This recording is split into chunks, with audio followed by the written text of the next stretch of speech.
Мөсәгыйть Хәбибуллин. Илчегә үлем юк. Булгарда мондый бәйрәмнең булганын берәү дә хәтерләми иде. Сәлим хан шат, барысы да ул теләгәнчә узды. Тубыкбай да канәгать, кенәзнең дә кунак буларак күңеле үсте. Бәхәссез ат шәп, алмашуар кебек ат Булгарда бер иде. Ат караучысы хаклы. Әмма бу дөньяда аттан кадерлерәк әйберләр дә бар. Тынычлык, дуслык, татулык. Ат караучыга моны аңларга, Ходай аларга ул сәләтне бирмәгән. Ат шәп. Ат өстендә гөлҗимеш сүрәте төшкән рум япмасы, яллары тезенә җитеп тора. Озын торыклы, колаклары тырпайып, нинди иягә тап булдым тагын дигәндәй, әле алга, әле артка юнәлә. Кенәз атның ял астына кулын тыкты, кашыштырды, ләпәп алды, ат тынычлана төште, башын селкеп куйды. Шунда кенәз тагын бер егетлек эшләде. Өстеннән укалы кафтанын салды да Тубыкбайның иңенә ташлады. Сиңа кордаш, минем бүләк.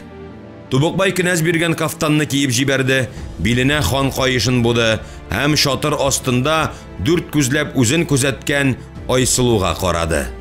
Кызы тыйынкы гына елмая иде. Айсылуны калымсыз алырдай көрәштең, Тубыкбай, диде Сәлим хан. Вәгъдә иткән калым таш яуса да килер, ханым. Егет сүзе бер булыр. Сәлим хан Баһадирның бу сүзләрен янә хуплады. Ул белә иде, кояш чыгышта матур, кош очышта, кеше юмартлыкта матур. Адәм баласы бу якты дөньяга кунакка гына килә. Бар күрәсе теге дөньяда ди китап. Димәк, үтүшән икән бу дөньядагы хәлләр. Үтүшән булгач, күбрәк изгелек кылырга кирәк. Тубыкбай Баһадир Сәлим хан күз алдында янә бер карышка үсте ушбу бәйрәмдә. Мондый бәйрәмнәр Сәлим хан гомерендә яңадан булмады.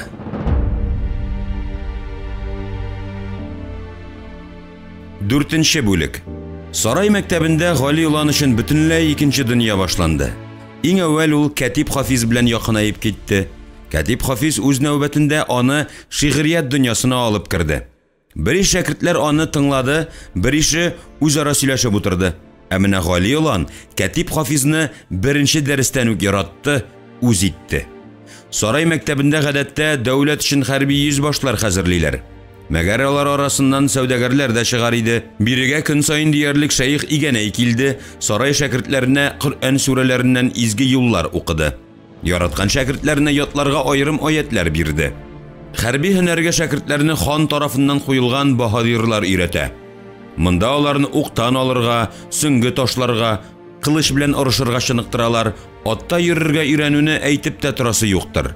Кыскасы, Сәлим хан сарай мәктәбендә ата-бабаларның гадәтләрен тотып, дәүләтенең иминлеген сакларга йөзбашлар әзерли. Һәм шулар арасыннан иң булдыклыларын сайлап 1000 баш итә иде. Әлбәттә инде шәкертләр арасыннан сарайда илче булып хезмәт итүчеләр дә чыга иде. Шәкертләр арасында хәтта хан оныкларына да бер нинди дә ташлама ясалмый. Мәгәр хан оныклары барыбер хан оныклары булып калалар. Тәрбиячеләр арасында Гали белән Булат уланга игътибар башкарак, хан тарафыннан аерым тәрбиячеләр билгеләнгән иде.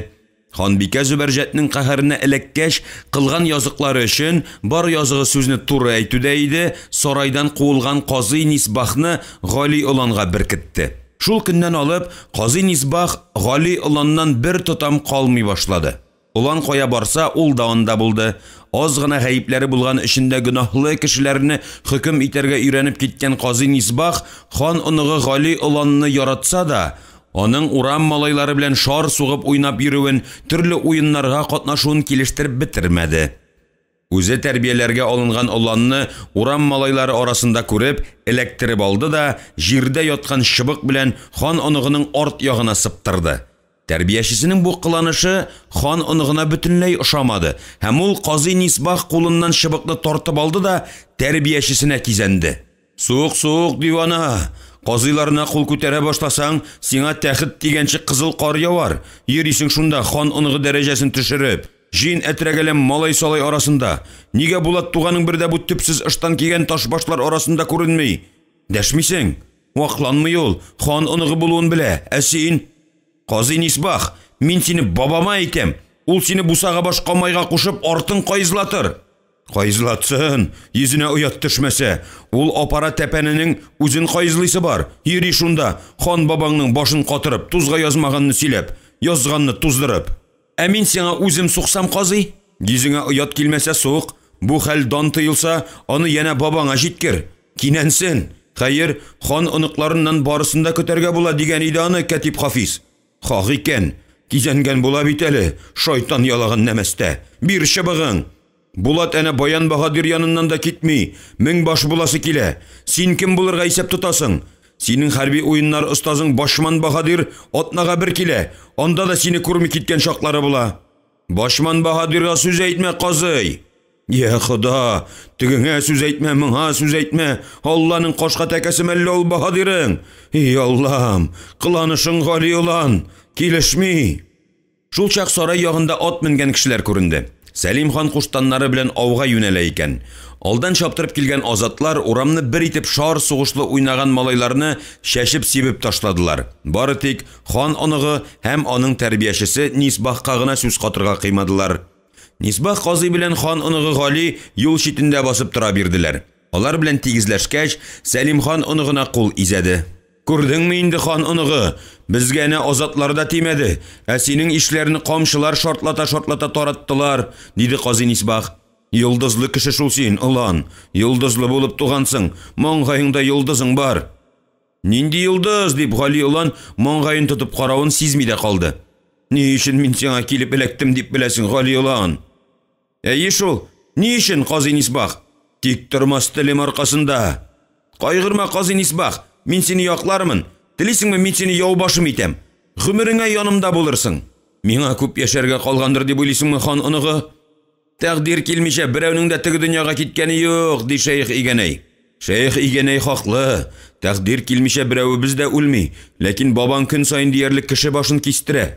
Аларга кем китерә икән тәкъдирне? Шәйх Игәнәйме? Хан җәлладымы, Гали улан? Казый, миңа иртәгә 14 яшь тула. Бабам безгә кайыш кылыч бирәчәк. Ханның оныкларына кайыш кылыч бирүе аларның балигъ булу билгеседер. Димәк, минем дә янбаш тотарга хукукым булачак. Син мине Улуг Мөхәммәдкә, урыс кенәзе Андрей Бөгәләпкә илчеләр башында барган кешене янбашың итәргә җыйнасың, хан оныгы. Эй, бу язмыш дигән нәрсәне тотып тукмасаң иде үзен бер. Беләсеңме, хан оныгы, кем мине эштән чыгарып ташлады? Әйдә, кайта сөйләрмен, диде казый Нисбах, Гали уланның иңеннән кулын алмыйча кузгалып. Кем булсын? Гүзәл әбиең Ханбикә Зөбәрҗәт. Ул булай булды. Мин Үлдәмирдән йөреп кайттым. Булган хәлләр хакында сөйләргә дип хан янына кердем. Барысында җиренә җиткереп исәнләштем. Ханнан кем әйтмешли, Фатиха алдым да ашыкмыйча гына сөйли башладым. Сөйли генә башлыйм, Ханбикә сүз кыстыра. Сөйли генә башлыйм, янә нидер сорап куя бу. Шуннан түзмәдем, хан янына якынрак килдем дә, куып чыгарасызмы моннан Ханбикәгезне, ханым, юкмы дидем. Табигый, ханның күзләре шар булды. Минем сүзләрне әбиең дә ишеткән икән, колакларына кадәр кызарынып чыкты бу. Ай шибәрләнеп китте дә үзе, гөл менә күз алмаслык булды. Күрдем дә таң калдым. Телдән яздым. Тик карап торам икән Ханбикәгә. Әлбәттә инде мине сарайдан җилтерәтеп чыгарып ташладылар. Ул гынамы, хан зинданына төшереп бикләделәр. Икенче көнне хан үзе яныма килде. Янәсе, үз акылындамы илчесе. Инанды, үз акылында, әмма минем сыртка барган, хан белән тырт-пырт сөйләшәм. Кара Пулатта казый булган чагымда мин уйнашта тотылган хатыннарны үлемгә хөкем иткәләгән идем. Ул вакытта хан үзе шулай кушты. Ул кушмаса да җинем сөйми ул затларны. Әлбәттә инде бераз арттырыбрак җибәргәләдем. Языксыз хатыннарды эләккәләде бугай. Әмма әлегә кадәр иманым камил. Гөнаһсыз хатын кыз юк ул, юк. Сияксез ит булмаган кебек, гөнаһсыз хатын кыз да юк. Әйтик, Аллаһ Тәгалә Хаува анабызны җиренә җиткереп яратып, Ыжмах гөл бакчасында интегеп йөргән адәм белән кавыштыргач, кем татлы алманы ашарга адәмне кытырта? Иблис дип уйлыйсың инде син. Ә мин әйтәм, иблис түгел, ә Хаува туташ. Үзең дә беләсең икән, Кәтип Хафиз сөйләгәндер әле. Улмы? Шулайдыр дип уйлаган идем дә аны. Әнә шуның өчен мин ул хатын кызны аз гына гаибе булса да үлемгә хөкем иттем. Ханбикәгә бу ошамаган, киленнәре дә дәгъва белән килгәннәр дип ишеттем. Һәм күп тә үтми мине казыйлыктан алдылар. Бабаң илче итте. Мәгәр илчелектә дә озак тора алмадым. Аннан да кудырды әбиең. Инде менә сиңа килеп каптым. Тәрбияши яндаш имеш. Нинди тәрбияши булыйм димин. Хаганысы, бабаңа үпкәм юктыр. Мине яклады, ханбикәсеннән йылып калды. Югыйсә әбиең хөкем итәргә кушмакчы иде. Иллә бабаң барыбер ханбикәсенә каршы сүз әйтә алмады. Яңадан илчелеккә җибәрмәде. Казый, әбием хакында яман сөйләмәсәң иде. Менә анысы булмастыр хан оныгы. Әбекәең Зөбәрҗәт азгын хатын кызны үлемгә хөкем иттермәскә дип бара. Ә мин аның белән килешмим. Азгын икән, дар агачы аңа. Гали Улан сүзен шигырь белән әйтте. Ак сарайда балшымын, ана иделдә салшымын. Әштирханда тупшымын, кыр калада укшымын. Анам сорсаң никахсыз, атам сорсаң билгесез. Илем сорап нә дисең, артык бала тугансың. Я Аллам, Гали Улан, Гайса улы Әмәттәндер бу юллар. Казый Нисбах Улан алдына тезләнде. Ал Улан, мине яндашың итеп ала күр. Зөбәрҗәт ханбикә мине тиреслеккә чыгарып ташлады. Битемә юынтык су сипте. Бабаң Сәлим хан шарасыз калып, кулларын җәйде. Җитдилек җитми ханга. Оныкларына бөтен җыен алдында тәхет вәгъдә итте. Соңыннан уен белән бетерде. Мин бик күп гафилләрне күрдем. Борынгылар адәм баласы акыллы янында акыллы, жүләр янында жүләр, исәр янында исәр, дивана янында дивана булыр ди. Минем акыллы кеше янында буласым килә Улан. Мин сиңа төннәр буена китаплар укырмын. Көчле берне тапса, билекле меңне табар ди. Аллага шөкер, бабаң китапханәсендә юк китап юктыр. Анда Болгар шагыйрьләренең әсәрләре дә, Болгар галимнәренең хезмәтләре дә. Болгар минем җаным да, тәнем дә, иманым да. Иң изге иманым гаделлек булды. Табынганым акыл ияседер. Бабаң Сәлим хан әбиең аяк астында олтандыр. Ул ни әйтсә шуны тыңлар. Гомер дигәнең хәрәкәттә үтә, үзгәрә тора. Эшләр булай дәвам итсә, көннәрдән бер көнне Булгарны ятлар яуларлар. Акыл ияләрен дар агачларына асарлар. Жүләрләрдән бау иштереп бер елгадан икенчесенә су ташытырлар. Гүзәл хатын кызларыбызны үзләре белән алып китәрләр. Алар тапкан балаларны тәүге халыкларына баш итәрләр. Сагынырга изге зат, сокланырга гүзәл калмас. Бары тик рәнҗүле вә ямансу җырлары гына яңгырар. Гали Улан ни кылырга белми аптырап калды. Олы кешенең әйткәннәрен аңлады да, аңламады да. Акайшарак күзле, каршыга борынлы, озынча юка шандыр чырайлы, изүнә ябырсаң жаны өчеп чыгып китәргә торган кешенең теле телгә йокмый. Ул гынамы? Кулак торырлык сүзләр сөйли иде. Кашанда яшәгән чакны Гали Улан еш кына ат абзарының шырмасына менәр иде. Шунда күрер иде бу кешегә охшаган төн кышы байгышны. Казый Нисбахны байгышка охшатты да Гали Улан көлеп җибәрде. Көлмә Улан, диде казый. Бабаң үч хакыйкатьне онытып яши. Havada уклар сызгырганда гына илең тыныч калыр. Эчкән суыңа дошман каны кушылганда гына татлы булыр. Итне дошман угына кидереп кыздырганда гына тәмле булыр. Аты исеме гайрәтледер бабаңның. Иллә кылган эше аздыр. Табгачлар утчагыр тапканнар дияне. Алып кайтасы иде шул шартлагыч утчагырны ясау серен. Дошман дигәннәре илчигенә якын килергә куркып торсын иде. Борынгылар ир егетләренә урышмаган оттырыр, урышканы мултырыр дигән. Бабаң Үлдәмир кенәзенә олау-олау ашлык узата, ташчыларыннан ширкәү салдыра. Атаң әмир исә шуңа олау-олау тимер сата, ук сөңге узата. Ул уклар көннәрдән бер көнне Болгарга әйләнеп кайтмаслар микән? Ясаган осталарның йөрәкләренә кадалмаслар микән? Аннары син ул ширкәү салырга киткән осталарны кире әйләнеп кайтырлар дисеңме? Булмас ул Улан. Кенәз аларга җир бирер, үй салыр, иллә дә иленнән җибәрмәс. Һөнәрле үлмәс, һөнәрсез көн күрмәс. Һөнәрчеләре арткан сайын куәте дә арта барыр Үлдәмир кенәзенең. Кенәз анда күчтем бай ырулары белән ызгыша. Кем белә, бәлкем аларны җиңеп тә куяр, я булмаса илләреннән куар. Инде булачак яндашыңның чыгышын беләсең килсә, хан оныгы белеп тор. Атам Саксин каласында бер сәүдәгәр иде. Мөгаллимем Шәйх Сөләйман ибне Давуд Саксин Суваридер. Болгар калага Сәлим хан карамагына бахырыңны ул җибәрде. Кичер мине, Казый Нисбах, диде Гали Улан һәм тәрбияче яндашының алдына тезләнде. Кичер мин гафилне. Шу, тор хан оныгы, килешми сиңа минем алда тезләнүләр. Синдәй ирләр бары тик ике җирдә, ике очракта тезләнергә тиеш. Ил әләме алдында һәм чишмәдән су эчкәндә. Казый, диде Гали улан, остазының кулын үбәргә үрелде. Ташлама мине. Иртәгә синең хакта бабама әйтермен. Ул риза булыр, фатихасын бирер. Хуш, ханыныгы, син дигәнчә булсын. Аллага тапшырыйк, диде күпне күргән казый һәм сарайга таба кузгалды.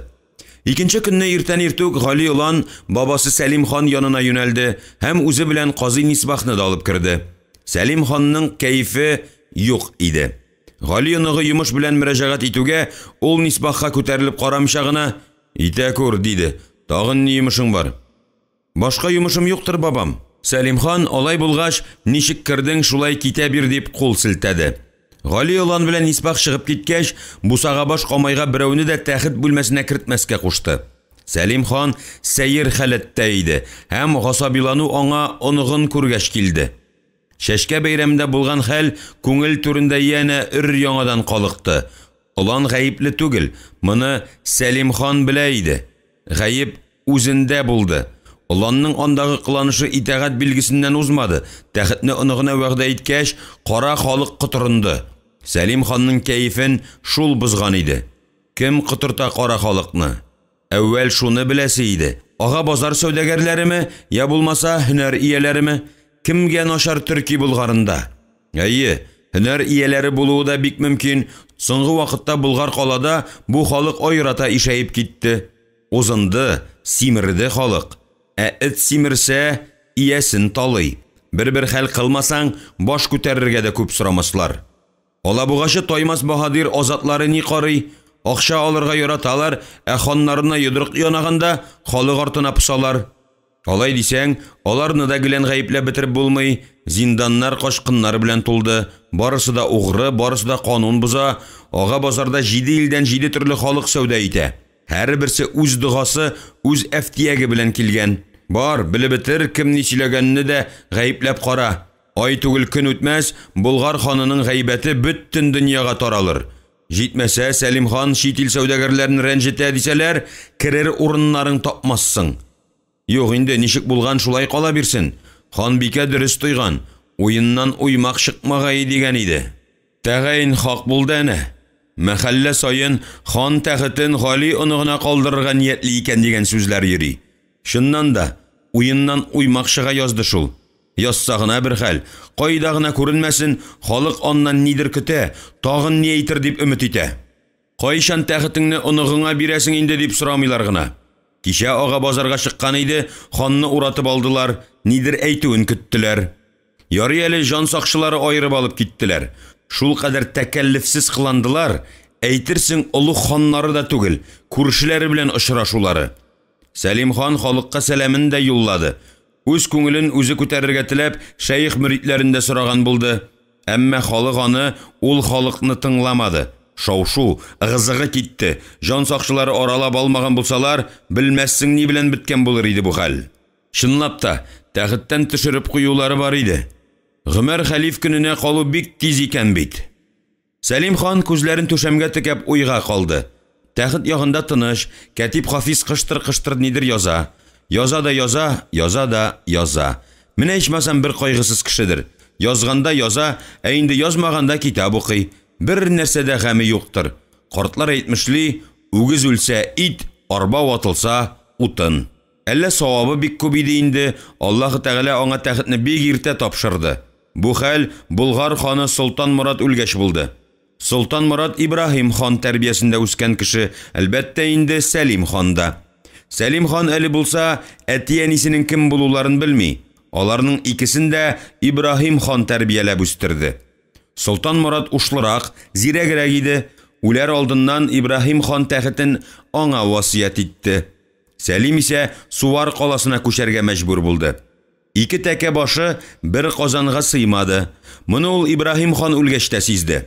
Мәгәр Солтан Мурат кыска гомерле булды, тәхеткә утыруның 2нче елында ук дөнья куйды. Сарай куштаннары Булгар калага Сәлимне чакырып алдылар һәм хан иттеләр. Ибраһим хан Багдад хәлифеннән фатиха алган кеше иде, мәгәр ни отты? Күрше урыс кенәзе Юрий Долгорук белән орышты, бер каласын югалтты, Мукшы илтабары һәм аның җирләреннән ваз кичәргә мәҗбүр булды. Сәлим хан тәхеткә утыруга ага базар сәүдәгәрләре җыелып сарайга килделәр. Наипларның җыем алуына зарландылар. Сәлим хан аларга уйлап карармын диде һәм күп тә үтми ага базарда сәүдә иткән сәүдәгәрдән чит ил кешесеме ул булгармы ошбу көннән җыем алу бермә-бер киметеләчәк дигән фәрман чыгарды. Шул хәлдән соң ага базар сәүдәгәрләре аны һәр чак якладылар, кирәк чакта акчасын да бирделәр. Юмарт хан дип исемен дә дөньяга тараттылар. Кичәле бүгенле исә ага базар сәүдәгәрләре дә кисәк кенә үзгәрделәр, аларның хәйләләре ханга аңлашыла иде. Яшь хан яна яңалык китерер, ага базар сәүдәгәрләреннән ясак җыюны яна киметер. Бит килгән ханнар аларга һәр чак изгелек кылдылар. Нигә әйтик шул Улан Гали моны эшләмәс икән? Тәхеткә генә утырсын, эшләр. Ә менә Сәлим ханның тәхетне ни сәбәпледер бирәсе килми, гәрчә картлыгы җитеп килсә дә. Ага базарда булган хәлне күз алдына китерәсе килмәде Сәлим ханның. Хәтерендә базарга ул аудан кайтышлый кирде. Укка алган җәнлекләре белән мактанмакчы иткән иде. Киресенчә килеп чыкты. Аларга караучы да булмады. Әйтерсең ат бил аша аскан 2 бүре, 7 төлке, 10лап куян, көйек җәнлектә түгел иде. Кәйфе юклыгы Сәлим ханның яна шуннан иде. Халкы аңа игътибар итми башлады. Гүя хан юкта фәкать аның шәүләсе йөри. Теге вакытта Андрей Боголюб кенәз теләнә үтенә Болгар каланың 1000гә якын ташчысын алып китте. Күрше хакы, Тәңре хакы. Сәлим хан каршы килмәде. Кенәз ширкәү салдырам да кайтарып җибәрәм дип ышандырды. Әйе, хәерле булсын. Мәчетләр салдыруда анысы Сәлим хан да кимен куймый. Мәхәллә сайын таш мәчет торгызды. Ә менә кенәз ничә ел инде Болгар сәүдәгәрләреннән кирәгеннән артык ясак җыя, элек бер дә алай итми торган иде. Уртак базар каласы булгангамы урыслар да, болгарлар да җыемсыз сәүдә итә торганнар иде. Сәлим хан тәхетеннән купты, ишекле түрле йөрнергә тотынды. Йөри торгач, хәзер үк вәзирне чакырырга дигән фикергә килде. Бусага баш камайга вәзир Исхакны чакырырга кушкач, Сәлим хан яна тәхетенә утырды. Ниһаять, ул кадгый карарга килде. Кальга салуны ашыктырырга, кальга төбәген карарга оныкларында җибәрергә, кальга төбәген сайлагач, хатны ачып укырга дип, вәзир Исхакка баглап, Баян Баһадирга хат язып бирергә булды. Оныкларның берсеннән кан кыймыйча да кытыла ала икән иш. Һәм бу хәлдә аңа вәзире ярдәм итте. Соңыннан әлеге хәлдә кемне гаепләргә җаен табар? Вәзир Исхак килеп кергәч, Сәлим хан аңа уйлаган фикерен әйтте һәм вәзиренә иртәгә үк юлга кузгалырга боерды. Барысында сез дигәнчә әйтәрбез шөһрәтлем, диде вәзир Исхак. Ул чыгып киткәч, Сәлим хан бусага баш камайны чакырды, ләкин авыз ачып сүз әйтергә дә өлгермәде хезмәтчесе. Ханиям, огланың Әмир хаҗи килгән. Йомышым бар диде. Дәш кирсен, диде Сәлим хан. Дөресен әйтергә кирәк. Аның бер дә огланы Әмир хаҗи белән очрашасы килмәгән иде. Үз сүзле, тәкәббер, атасыннан аерылып чыгарга җыенгандай, һәр чак мөстәкыйльлеккә омтыла. Бер шайтан каласында гына 1000нән артык азат тота. Казан кирмәнендә Баһадир башман азатларын ашатып яткыра. Кыскасы, оглан атасына буйсынмый башлады. Ясакны вакытында китерми, 1000 төрле сылтау таба. Бәхәссез, илче Садакны да аның кешеләре үтергәндер әле. Җитмәсә, шайтан каласында күрше тирәдә булмаган шуен кыя, йөзләгән тимерче тота. Кашан каласы тулы һөнәрче, тире иләүче, шүлмәк вә савыт саба ясаучы. Кемдер сызгыра торган ут шагыр, ягъни туплар да ясый икән дигән гайбәт йөри. Ярый гайбәт кенә булып калса. Ә күчтем бай сәүдәгәрнең энесе апанай нишли икән Кашан каласында, тимерчелеккә генә йөрәнә микән? Әйе, шуен кыю сырын белергә теләүчеләр дә ишәеп китте. Алайда ниемеш китерде икән угланны Болгар калага. Бәлкем, ул илче Садакны кем үлтерүен әйтергә килгәндер дип уйлады Сәлим хан, ишектән килеп керүче угланы Әмир хаҗидан күзен дә алмыйча. Әссәламу алейкум, атам. Ва алейкум әссәлам, углан. Әйдә, түрдән уз. Түмәрдән утыр. Ишеттерделәр, углан. Атаң әмеренә кулак салмыйча, күчтем сәүдәгәр товар ишләренә уксынгылар сатып ятасың икән. Атам, күчтем сәүдәгәр товар ишләре Болгар калада бер урам, Кашанда 2 урам тоталар. Аннары күчтем сәүдәгәр уланнары Үлдәмир кенәзе белән бәхәстә. Аларның бу юнәлештә безгә ярдәм итеп куюы бар диюм. Хош, шулай да булсын ди углан. Әйе, гәрчә без кенәз белән сулыкта булсак та, Аның оясында ни булганны белеп торуың, бар нәрсәдән дә хәбәрдар булуың мине куандырды. Мәгәр мине бүген ул нәрсә кызыксындырмый, углан. Мине борчыганы Илче Садак. Кем үлтерде Илчене? Шуны беләсем килә минем. Илче үлеме аркасында Улуг Мөхәммәдкә табибым Хәсәнне биреп җибәрергә мәҗбүр булдым. Табибым табиб кенә идеме? Җибәрәсем килмәде. Йөрәгемнән кан сауды. Хәзер әнә ят яван булса да сарайга Рум Антонины алдым. Булай әйбәт табиб шикелле. Тик әллә нигә күңелем ятып бетми үзенә. Илче Садакның үлеме миңа да билгеле түгелдер, атам. Менә монысы үтә дә сәер, углан. Улуг Мөхәммәд илчесе шайтан каласына керергә ярлык ала. Илче калага керә, һәм аны икенче көнне елгадан табып алалар. Илчене зата барган шәйх мөриде исән калган ич. Ничек соң ул исән калган икән, атам? Шайтан каласына бергә керәләр, һәр чак бергә булалар. Бу хакта миңа азатларым әйтте, атам. Илче Садак турында Болгар калада имеш-мимешләр йөри. Ул Улуг Мөхәммәд тарафыннан шуен кыюшы Әхмәт углы Бәкерне урларга килгән икән диләр. Илчене кем үлтерсә дә, сезгә барыбер түгелмени, атам. Күренеп тора, илче безгә изге максат белән килмәгән, шуен кыю серен белергә. Миңа калса бу хакта Улуг Мөхәммәдкә кемдер хәбәр иткән. Кем? Менә шуны белергә кирәк безгә, атам. Илче Садакны зата киткән һәм аның белән шайтан каласына кергән мөрид Болгар калага кайта. Әмма икенче көнне үк юкка чыга. Шәйх игәнәгә бар булган хәлне сөйләп биргәч юкка чыга, атам. Моннан шундый нәтиҗә ясарга була, атам. Шуен кыюшыны урлауны шәйх игәнә оештырган. Тик аңа кемдер комашаулаган. Илче Садакны үлтерәләр. Шуннан шәйх игәнә бердән-бер булган шаһитны юк итәргә мәҗбүр була. Сәлим хан як-якка каранды. Аннары чебен куган кебек силтәнергә тотынды. Сөйләмә булмаганны, углан. Шуен кыю серен сатарга шәйх игәнәйнең башына тай типмәгән. Типкән, атам. Шәйх игәнәй туры Пәһлеван Мәхмүдкә буйсына. Пәһлеван Мәхмүд Улуг Мөхәммәдкә, сезгә дә миңа да түгел. Куеп тор бу хакта. Гөнаһка кермә. Атам, шуен кыю сере Болгарда туды, Болгарда калырда. Бирсен Ходай диясе кала, углан. Әйе, бирсен Ходай. Нигә алай дисең, атам? Менә, углан, атаң белән син дип тә сөйләшә башладың дип эштән көрсенеп куйды Сәлим хан.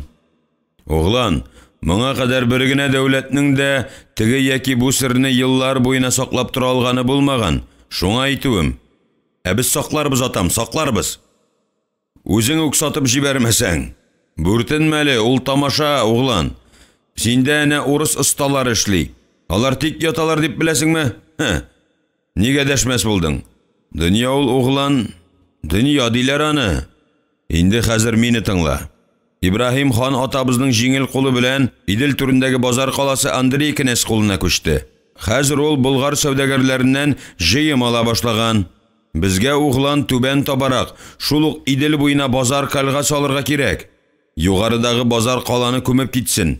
Без бирдә уйлаштык та ул каланы Казан елгасы Иделгә койган төбәк кирәк салырга дигән фикергә килдек. Анда Шиәле тау дигән калку урын бар икән. Аста Кабан күле диме? Атам, ул тирәләрдә йылан мыжлап тора, күл буе тулы кабан дуңгызы. Анда көн күрүче төрки кардәшләр, ширмешләр, Шиәле тауда йыланнар патшасы аждаһа яши диләр. Ул тирәгә калга салу түгел, якын барырга курка халык. Беләсеңме, йыланнар хакында вәзир Исхак ни диде?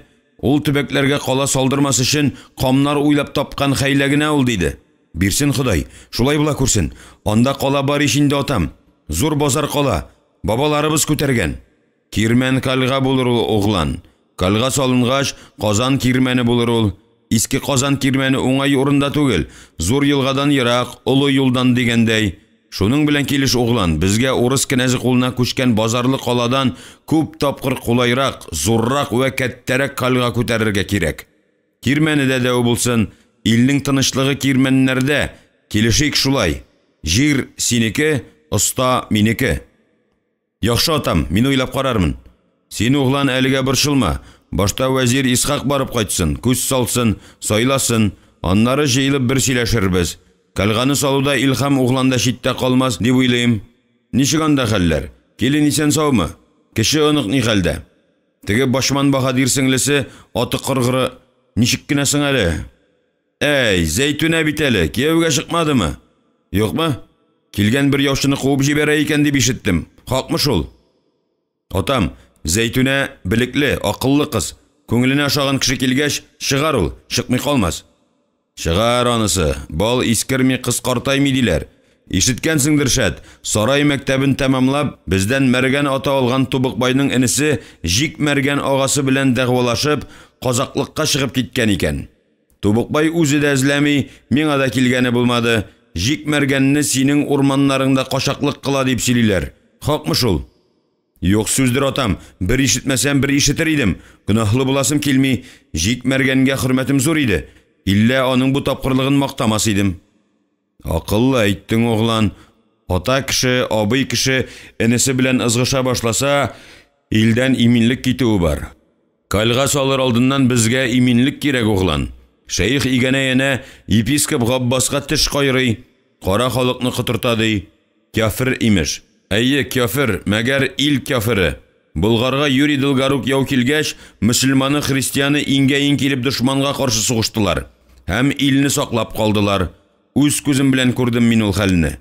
Рышларга да катнашырга туры килде, булган хәл. Шәйх игәнә бик алай итә башласа, белмим ни кылырмын. Атам, миңа бу хакта фикер йөртергә кыендыр. Мин епископ Габбасны да, шәйх игәнәйне дә яратмыйм. Минем сиңа үтенечем бар, атам.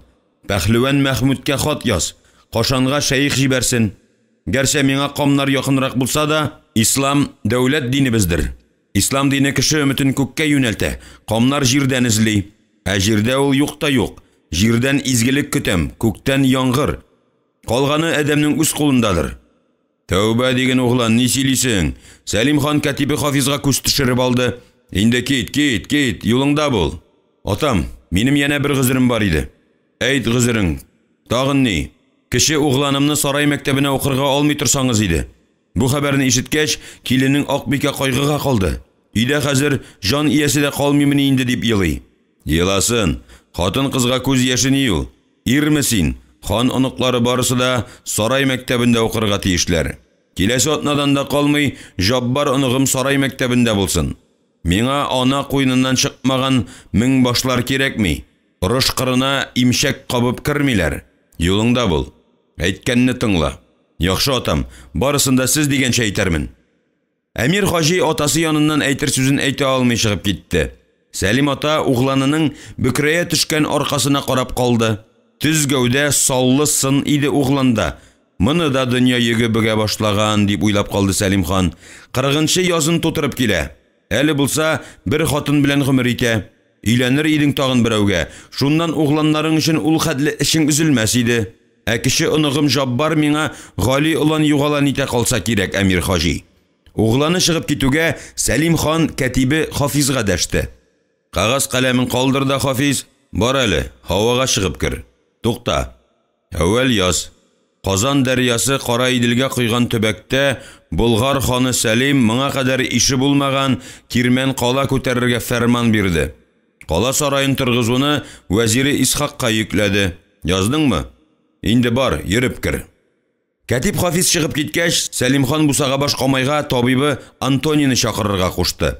Табибы килгәч, алар икәүдән икәү генә бик озак сөйләшеп утырдылар.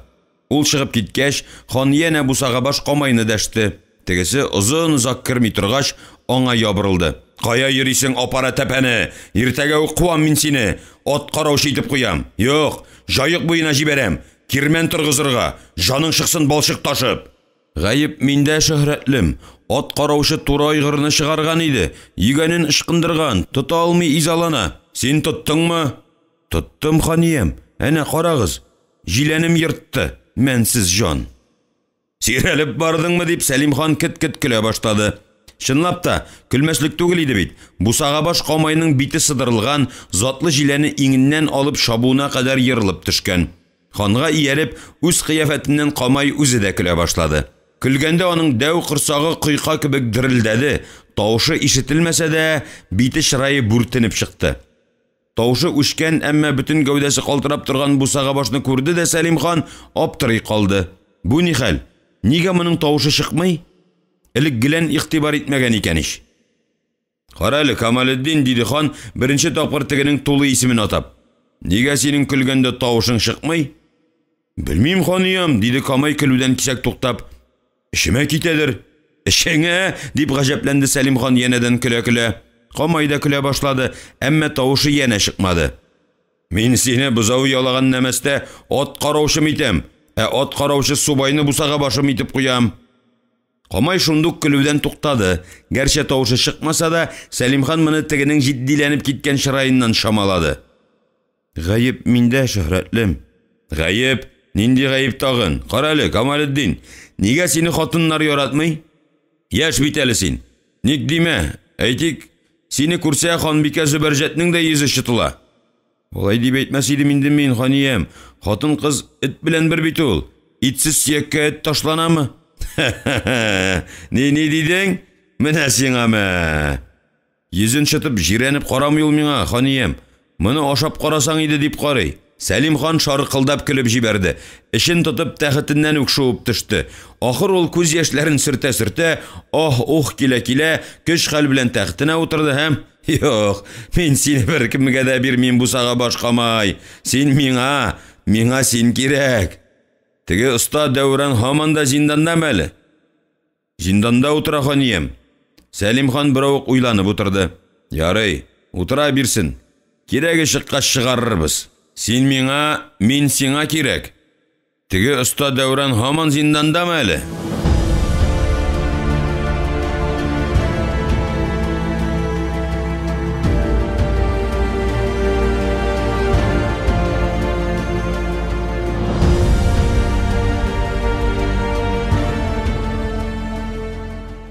Унынчы бүлек.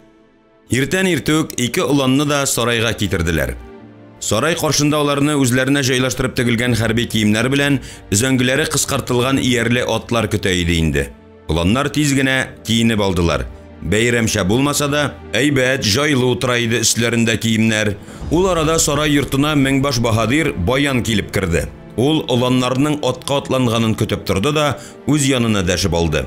Шул чак Сәлимхан булдырга чыкты һәм оныкларын хәрби киемнән ат өстендә җитмәсә Баян Баһадир янәшәсендә күреп, йөрәге кысылып куйды. Уланнарның берсе сарайга әйләнеп кайтмаска тиеш булачак лабаса. Хат инде Баян Баһадир кулында. Аны кире сорап алу кыен.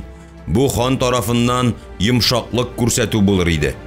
Ике туган арасында киләчәктә кан кыйлганчы хәзер Сәлим җыелган халыкка кул изәде. Баян Баһадир капкага таба борды. Аңа уланнар иярде. Капканы чыгар алдыннан аларны Казый Саксин Катиб Хафиз куып җиттеләр. Гали улан мөгаллимен күреп кычкырып ук җибәрде. Менә эчке кирмәннең авыр имән капкалары ачылды, асма күпер төшерелде һәм сәфәрчеләр хан кирмәненнән чыгып киттеләр. Баян Баһадир Сәлимхан буйрыгы белән сәфәрчеләрне озатырга 100 азат алды. Капканы чыккач, Баһадир йөзбашка туктарга буйырды. Алар вәзир Исхакны көтеп алдылар. Вәзир Исхак асма күпердән шаптырып чыкты, әмма шундук борылды да кире кирмәнгә кирип китте. Берәү ук вакыт узгач кына вәзир яңадан шаптырып килеп җитте һәм көтеп торган Баян Баһадирга: "Кузгалдык!" дип кычкырды. Басу капкасын чыккач, алдан барган Баян Баһадир атын җилле генә юрттырып алып китте. Аңа уланнар Катиб Хафиз, Саксин Казый, вәзир Исхак һәм йөзбаш карамагындагы азатлар иярде. "Казый агай, безнең белән тигезләш, атың сикертеп шаптырма, эшең төшәр!" дип кычкырды артына әйләнеп Гали улан. Улан шулай диюгә Баян Баһадир да артына әйләнеп карады һәм көлемсерәп: "Тавышы кыр чыга бу уланның. Әллә сәфәр арасында йөзбаш итәсе инде үзен", диде янәшәсендә барган вәзиргә. Вәзир Баһадирга бер сүз дә әйтмәде, нигәдер аның кәйфе юк иде. Шыкыр-шакырлар, инешләр аша салынган күперләр үтелде. Ул арада кояш та күтәрелде, арканы кыздыра башлады. Өстәге хәрби киемнәр авырайды, билгә таккан кылыч бер туктаусыз ботны кайызлады. Кеше Чирмешән елгасы янына җиткәч, атларны ишерделәр, бераз ял итеп алдылар. Болгар каладан чыккач, авыз япмый сөйләшеп барган уланнар да тынып калдылар. Кеше Чирмешән елгасын кичкәч, Баян Баһадир 4 азатны алдан җибәрде. Алар хан сәфәрчеләре үтәсе юлның иминлеген тикшереп килергә тиешләр иде. Бу юлдан бер тапкыр гына үтмәгән Баян Баһадир кичкә кадәр Ибраһим каласына җитәргә тиешлекләрен искәреп куйды. Берәү дә аңа каршы әйтмәде, хәер, хаклары да юк иде. Баһадир кулында юл иминлеген, сәфәр чыккан хан вәкилләренең иминлеген саклау иде. Яна бер елгага җиттеләр, кишәргә кирәк иде. Елга кичкенә булса да, текә ярлы һәм тирән булып чыкты. Бердән бер күпер җимерек иде. Кем җире? Ибраһим каласының бәге ни карый? Дип хәтәр итеп урышып алды вәзир Исхак. Багушы 4 азат кишу эзләп түбән таба шапты. Күп тә үтми, алар борылып та килделәр. Еракта түгел җайлы кишу бар икән. Ашыгарак төшеп, яр буйлап җилле генә юрттырып түбән төшә башладылар. Бераз баргач, чынлап та кишу күренде. Җигүле ат белән берәү елгадан чыгып ята иде. Кишүгә алдан якынлашкан азатлар су шәшәрәтә җигүле ат янына чаптырып керделәр. Арбалы кешенең аты елга уртасында туктап калган. Иясе исә атын камчы белән шыбыркылый иде. Бахбай мәхлук ары сугыла, бире сугыла, тик арбаны кузгата алмый интегә иде. Азатлар арба янына җитте, ике як тәртәдән алып, аны җилле генә кишүдән алып чыктылар. Ат тотушы озын мыйыклы агай арбадан төште, баш ия әсирлегеннән коткарган азатларга рәхмәт укыды. Шуннан соң ул атның ыңгырчак бауларын төзәтте, аркалыгын күтәртә төште, камыт шелдереген сүтеп кысты, төрле бизәкләр төшерелгән кыңгыраулы бөгәлҗәне каккалап-суккалап җайлаганда итте. Гали улан диккать белән ат тотушы арбачыга карап тора иде. Шыбылдык ачылды һәм арбада бер туташ күренде. Гали улан туташны күрде дә тәмам телсез калды. Туташ мөлаим гына: "Мең рәхмәт сезгә, азатлар", диде. "Туганка, яшь азат, атыңны читкәрәк ал, тәгәрмәч астында калуың бар. Туганкай, яшмәргән дим", диде ат тотушы арбачы. Мәгәр Гали улан арбачыны күрмиде инде.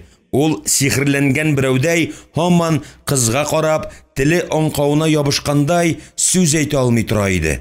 Кыз тәмам мөкиббән киткән яшь азатка тыйынкы гына елмая, ул үсмер егеттә балаларга хас кызыксыну да, шул ук вакытта ир егетләргә хас гашыйк булу галәмәтләре дә күрә иде. "Туташ, юлбашыгыз кайдан?" дип сорады. Ниһаять, үсмер мәгәр шул сорау белән кинәт күз алдына үсеп исәеп киткәндәй булды. "Ишләреңнән каласың ичинде, мәргән", диде кыз кайгыртучанлык күрсәтеп. Кызның тавышы Гали улан йөрәгенә сары май булып төште. Аның кызны тагын сөйләштерәсе килде. "Рәхмәт сезне юлга чыгаручыга, рәхмәт кишу күрсәтүчегә, мең рәхмәт ат тотушы арбачыга. Нигә дип сорамагыз? Ул елга уртасында туктап калмаса, мин сезне күрмәгән булыр идем. Бик ихтимал ич." Уланның бу сүзләренә мизгелдә игътибар итми арбага менеп утырган һәм дилбегәсен кулына алган ат тотушы да ниһаять үсмер егетнең сүзләренә колак салды. Арба шыбылдыгы аша яшь мәргәнне күзәткән туташ исә тәмам әсәрләнде. Алар икесе дә ишләреннән калган азатка карап тора башладылар. Үз акылындамы бу егет, ни булды кичәле бүгенле мәргән аты алган үсмергә? Мәргән икәнен киемнәреннән күрделәр. Менә җыр вә кыю сөйләшүе туташны гаҗәпләндерә калды. Башта ул аны санга сукмаган иде. Үсмер мәргән бераз ирә-иргә дә була имеш. Әмма теге әрсезләнә башлагач, туташта да кызыксыну артты. "Ат тотучы кызга, арбачыгызга диюм. Мин кылычымны бүләк итәм, туташ. Ни өчен дип сорамагыз, әйтмим, сер. Кылыч минеке, бу бердән. Икенчедән, ушбу ат тотучыгыз булмаса, мин сезне очратмаган булыр идем. Димәк, нәтиҗәгә килергә була. Ат тотучыгыз изге җан. Изгеләргә кылышың гына түгел, җаның бирерсең. Менә сиңа мә." Ничек сөйләшә яңа мыек тибә башлаган үсмер азат. Бәлиг егетләр чаклана. Күр инде моны, чынлап та кылычын ышкындырып ат тотучыга бирде. Тегесе дә ала бит әле. Йөзбаш ни әйтер? Кайыш белән кайызласа үсмер азатны? "Ташбулат агай, ярамас алай. Күрәнә, баһадирлары борылды, монда таба килә." "Кылыч минеке, туташ. Телим бүләк итәм, телим булгап илгага атам. Баһадирым килсә дә бер сүз дә әйтмәс. Әйтергә хакы юк." "Я Хода, ничек кенәләр тәкәббер сөйләшә үзе тагын. Ходаем, ул бугына булмасын тагын инде үзенә." "Гали улан", дип килеп туктады йөзбаш. "Баян баһадир сезнең арттан җибәрде. Калмасын ди. Әнә үзе дә килә инде." Тузан туздырып җан фәрман шаба-шаба Баян баһадир килеп җитте. Килеп җитте дә атын тыеп арба янына туктады. Гали уланны ашуланырга дип авызын гына ачкан иде, арбадан башын чыгарып мөләем елмая хан оныгы белән сөйләшепме, үртәшепме торган туташны күрде дә, иреннәре елмаюга җәелде. Гүзәл иде туташ, фәрештәләрдән матурлыкны алган кебек иде. Ат тотушының колагын борырга кирәк, диде Баһадир. Шундый туташны су уртасында калдырган өчен. Без булмаса кем чыгарыр иде үзен? Мин аңа рәхмәтләр яудырып торам әле, Баһадирым. Хәтта нә үзенә кылышым бүләк иттем. Ни өчен дип сорамагыз, кайчан очратыр идем бу алихәне, ушбу арбашы елга уртасында туктап калмаган булса. Димәк, арбашы изге вә игелекле адәмдер. Рәхмәт әйтик аңа. Азатыгыз шул хәтле телгә оста, Баһадир, диде ат тотучы арбашы. Ни ярамаса, мин аңа кылычны кире кайтарам. Кылычын кире алса, мин аны үзем үк мактамас идем, агай кеше. Шулай диде дә Баян Баһадир туташка мөрәҗәгать итте. Барыр юлыгыз, торыр илегез кай тарафта инде, туташ? Ни кадәр гүзәллек үзендә. Хан оныгы белә кемгә гашыйк булырга. Хәер, үтәсе әле ул гашыйк булулар, Гали улан. Мин дә синең кебек шакларда күргән бер гүзәлгә, һәрберсен алихәгә санап, үлепләр гашыйк була торган идем. Күзләрен генә күрәле син аның, гүя бау белән тартып китерә үзеңне. Нур балкый, кояш чыктымыни, елмаю кояшка тиңмени? Баһадир, сезнең тутый кышны күргәнегез бармы, дип сорады Гали улан. Юк, батырым, күргәнем булмады, ә менә бу туташны күргәч, тутый кышны күрдем дип әйтәчәкмен. Баһадир, диде ат тотучы арбашы, туташның аты Зөләйхадыр, кайтыр юлыбыз Ибраһим каласыдыр. Әйтсәм әйтим инде, Баһадир, Зөләйханы сез түгел, менә бу батыр кызыксындыра. Алаймы, диде Баян Баһадир һәм атын камшылый ничек шаптырып килгән булса, шулай шаба китеп тә барды. Яшьмәргән нигә калды, диде Зөләйха туташ һәм янә нәзакәтле итеп елмайды. Атаңыз, анаңыз исемен ишетмичә, яшьмәргән бер кайда китмәскә булды, Зөләйха туташ, диде Гали улан. Аннан сораманы, яшьмәргән. Кызлар кылтайчык булалар, гәрчә минем туташым андый булмаса да. Әйе, атасы туташның яшьмәргәнем кала тарханы Яхкубтыр. Калганын үзең табарсың. Алай булгач, мине дә белеп калсын инде, Зөләйха туташ. Атым Галидер, йортым Болгар каладыр. Баруым яңа кала нигезен күрергәдер. Кем белә? Бәлкем бүген сезнең алда торган яшьмәргән шул каланың әмире булыр. Бирсен Ходай. Әмирләр дә пәйгамбәрләр түгел. Бирсен Ходай, диде ат тотучы агай. Мин бабаларымнан ширмешәннән утырмадан кайтып киләм, диде кыз ирәя төшеп. Кыз янә нәзакәтле итеп елмайды һәм Гали улан өчен гүя күк капусы ачылды. Гел шулай каршысында елмайып торсын иде. Кадер кичәсендә күк капусы ачыла диләр. Әгәр дә мәгәр шул мәлдә теләгең әйтеп өлгерсәң, Хода сиңа барысын да бирә икән. Бар булган теләгеңә ирештерә. Ат тотучы агай әкрен генә кузгалып китте. Гали улан арба читенә тотынып бара башлады. Кызның кыйгач кашлары өскә сикерде. Озын кирфекләре җилпенеп алды. Елмаюыннан шул хәтле якты булып китте ки, Гали улан ни кылырга белми атына камчы белән сукты. Бер ара шаптырып барып, кире әйләнеп килде. Арбашы агай атын атлатып кына бара. Хан оныгы бүләк иткән кылыч тез өстендә ята. Ул сул кулы белән дилбегәсен тоткан. Уң кулы белән кылычны сыйпый. Авыз эченнән генә нидер укый иде. Зөләйха туташ, күзләрегез сезнең кояштыр, йөзләрегез тулган айдыр, кирфекләрегездән нурлар тамадыр, иреннәрегездән баллар агадыр. Эй нурлы йөзең төшләремдә күрсәйдем, сәнең исмең әйтә үлсәйдем. Абау, ни сөйлисең мәргән? Шигырь бит бу. Гүзәллеген күреп, гақлым жуйдым. Хуштан язып, йығылып төшсәм, алырсыңмы сылуым арбаңа. Жыр бит бу. Менә инде, нигә алай, диде кыз һәм ефәк яулыгы белән күзләрен генә калдырып каплаган җирдән нурлы йөзен ачып җибәрде. Сусыл иреннәрен җәеп елмайды, ул да түгел, башыннан яулыгын сыдырып төшерде, сыңар тулымын күкрәгенә алды, шәч тулымына тезгән көмеш тәңкәләр зеңләп куйды. Туташның бу хәрәкәтендә мин сине кабул иттем дигән кебегрәк шакыру ята иде. Һәр хәлдә мин синнән ятсынмыйм, әйтер сүзең булса әйтеп кал дигән шикеллерәк килеп чыкты.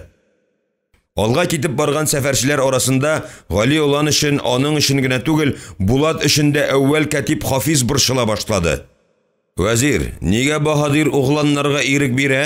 Гали улан калды, Булат улан алдан китте. Вәзир Исхак дим. Нигә дәшмисез? Кыланып калсыннар Кәтип, кыланыр чаклары. Аннары Баян Баһадирәне үзе дә ашыкмый кебек миңа. Әллә туташка гашык булды инде. Яшьлек, яшьлек Кәтип.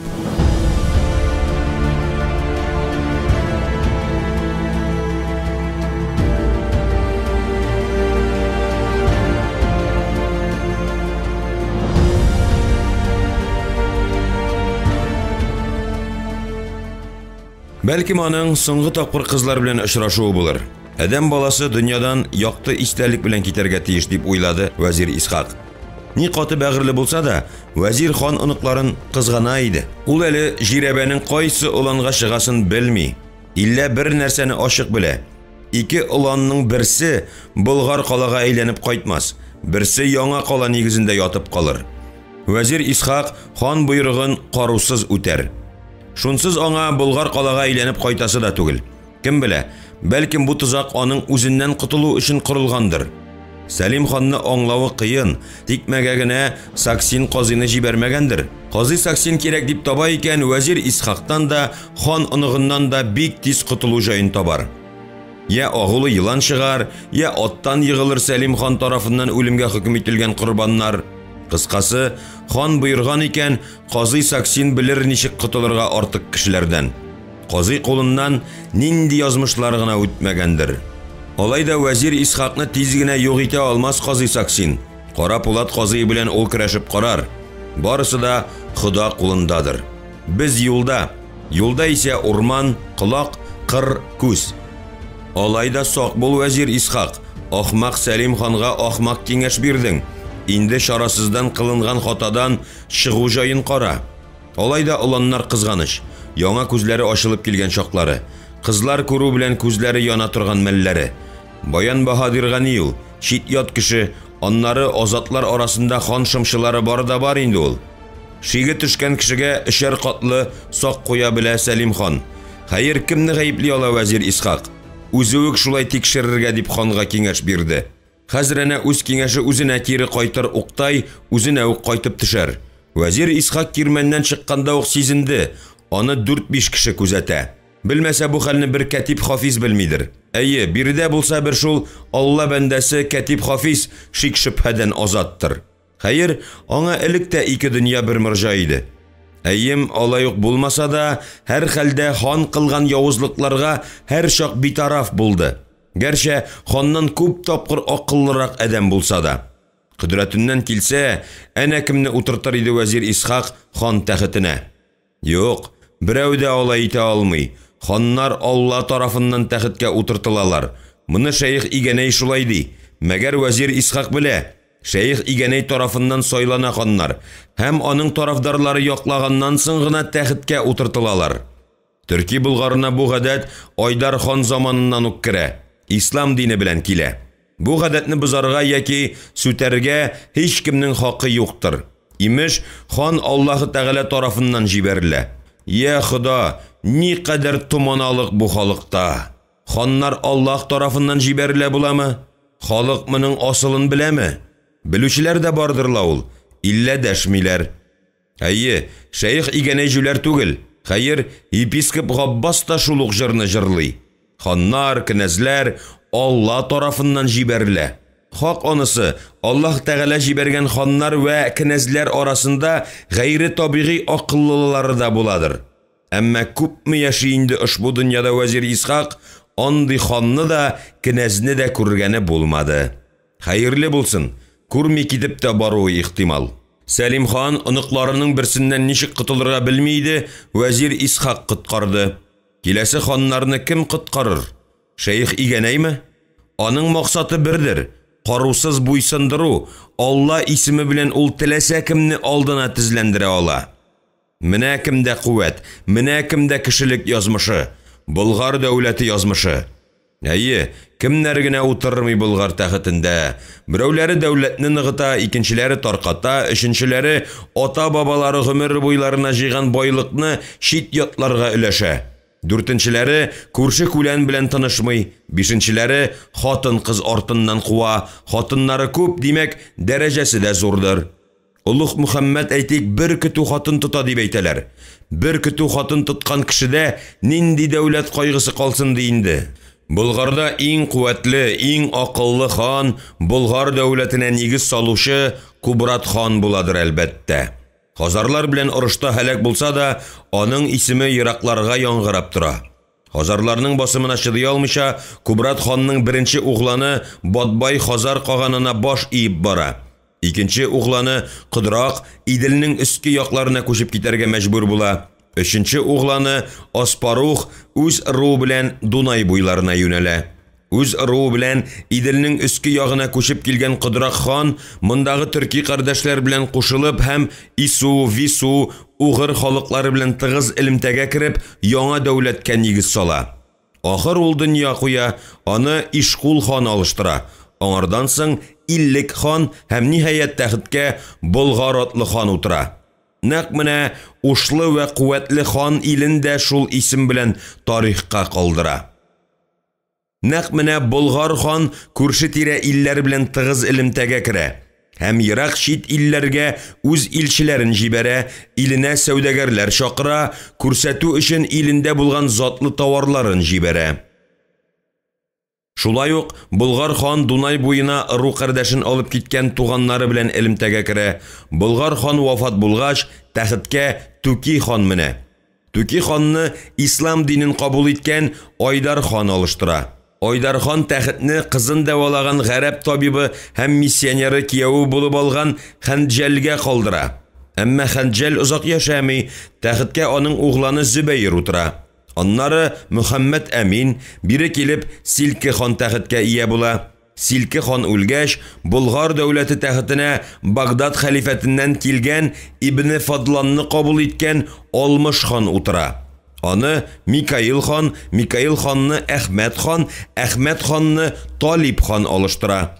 Ара китеп, Болгар тәхетенә Мәъмүн хан, Шәмгун хан, Хәйдәр хан, Мөхәммәд хан, Сәгыйд хан, Бараш хан, ахыр килеп калалар төзүче, Болгар дәүләтен олы юлга алып чыккан урыс кенәзе Юрий Долгорукның замандашы Ибраһим хан утыра.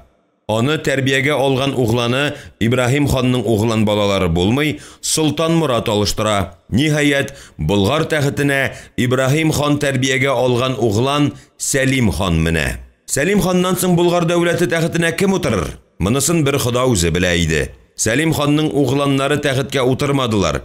Анысы хәл ителде. Икесе ике калада әмирләрдер. Димәк, каладыр ике оныкның берсе. Оныкларның берсе яңа кала нигезендә ятып калыр. Кыргыйлыктыр бу хәл. Бик ихтимал, бик мөмкин. Әйе, киләчәк буын безнең бу гафиллектән көләр, мәгәр замана хикмәтләре дип кичерер. Ләкин вәзир Исхакның ахмак Сәлим ханга ярамаган киңәш бирүен берәү дә белмәс. Сәлим хан суга батып барган заттай саламга тотынып кытылырга теләп, аның киңәшенә ябышты. Ни кыла ала иде шуннан соң вәзир Исхак? Бердән бер юанышы бу шараны бер ул гына уйлап тапмаган, ата-бабалардан ук шулай килгән.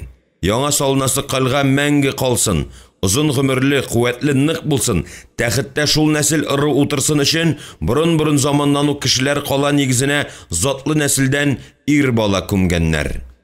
Иң хәтәре шул иде. Бу йоланы хәзер күп халык тотмый. Ә менә Сәлим хан моңа ике куллап ябышты. Ахмак, тиле, жүләр беткән. Тукта, жүләр димдә, Сәлим хан моны юри эшләгән булса, әйтик вәзиреннән кутылу өчен. Бик тә җайлы иш.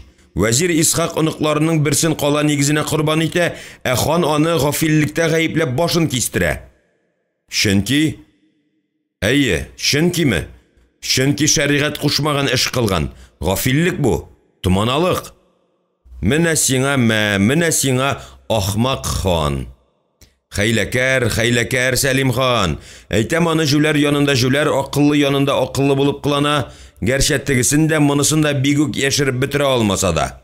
Һай бу дөньяны, һай бу адәм баласын, нинди мәкер йөртә үзендә, нинди явызлыкка бара. Вәзир Исхак артына борылып карады. Улан Гали бик ерак калган иде. Булаты исә күздән язып бара, алдан шаба. Үз үлеменәме шулай ашкына бу бала? Йөзбаш, алып кил Гали уланны дип боерды вәзир кадгы иттереп, һәм кинәт кенә үзендә тәүге куәте кузгалуын тойды. Әйе, ул Сәлим ханга тик юкка гына бирелмәс, алышып карар, һәм кемне алдырыр, кайткач күз күрер. Йөзбаш әши итеп сызгырып җибәрде. Бу сызгыруга уланның аты арба яныннан шундайын итеп элдереп алып китте ки, Гали улан шак кына иярдән очып төшеп калмады. Өйрәтелгән тулпар Гали уланны күз ачып йомганчы төп төркемгә китереп тә җиткерде. Дулаттың бит атыңны улан, тартма тизгенең, иркенгә җибәр, тик шапсын, туктар бер. Улан дип кычкыручылар, киңәш бирүчеләр табылды. Күбесе эшләрен тотып көлә иде. Мәзәк иде ат өстендә туып, ат өстендә үләргә җыенган азатларга хан оныгының шарасыз калуын күрү. Аты дулап киткәч, Гали улан шынлап та курка калды. Әмма азатларның киңәшләрен тотып, тизгенне бушатуга тулпары бер тын шабып барды да төркемгә таба барылды. Дуласа да тыйдым үзен дигән булды, йөзе аппак булса да, куркуын сиздермәскә тырышты хан оныгы. Татлыдыр туташның телләре, юкса атың дуламас иде. Кыздан көнләде ул сине, диде артыннан килеп җиткән Йөзбаш. Баһадир, диде Гали улан куркуы үтүгә. Тагын бер әйләнеп килим әле. Килим инде, мин сезне күздән яздырмам. Бар инде бар, диде Баян Баһадир, үз алдына көлемсерәп, туташның гүзәл йөзе, нурлы карашы аның да күз алдында иде.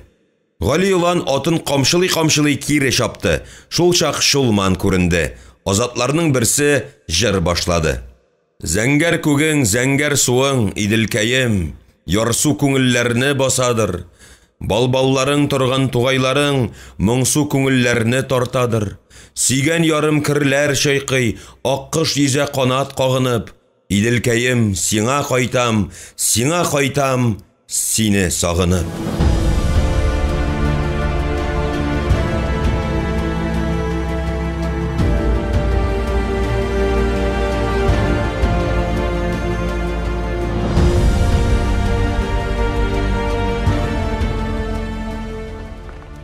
Ибраһим каласына җитәрәк, хан сәфәрчеләре юлын Кара халык урамына кайтып килүче көтү бүлде. Сыерларның имчәкләре тулышкан, атлаган сайын сөт сибелә. Көн узын эссе кояш астында әлсерәгән көтүчеләр йыландай озын шыбыркаларын яман итеп шартлатып алалар. Илле атланган атлары бер дә ишәнгән кебек түгел иде. Алышабыз атларны көтүче, дип шаяртып алды бер азат. Мәгәр көтүче аңа әйләнеп тә карамады. Кала читендәге урам башына килеп керүгә, вәзир Исхак юлчыларга туктарга боерды. Эшке кала капкалары ябык, асма күпер күтәрелгән иде. Ахшам намазы вакыты. Намаз бетмичә, капкаларны ачмаслар. Тәртип шундый.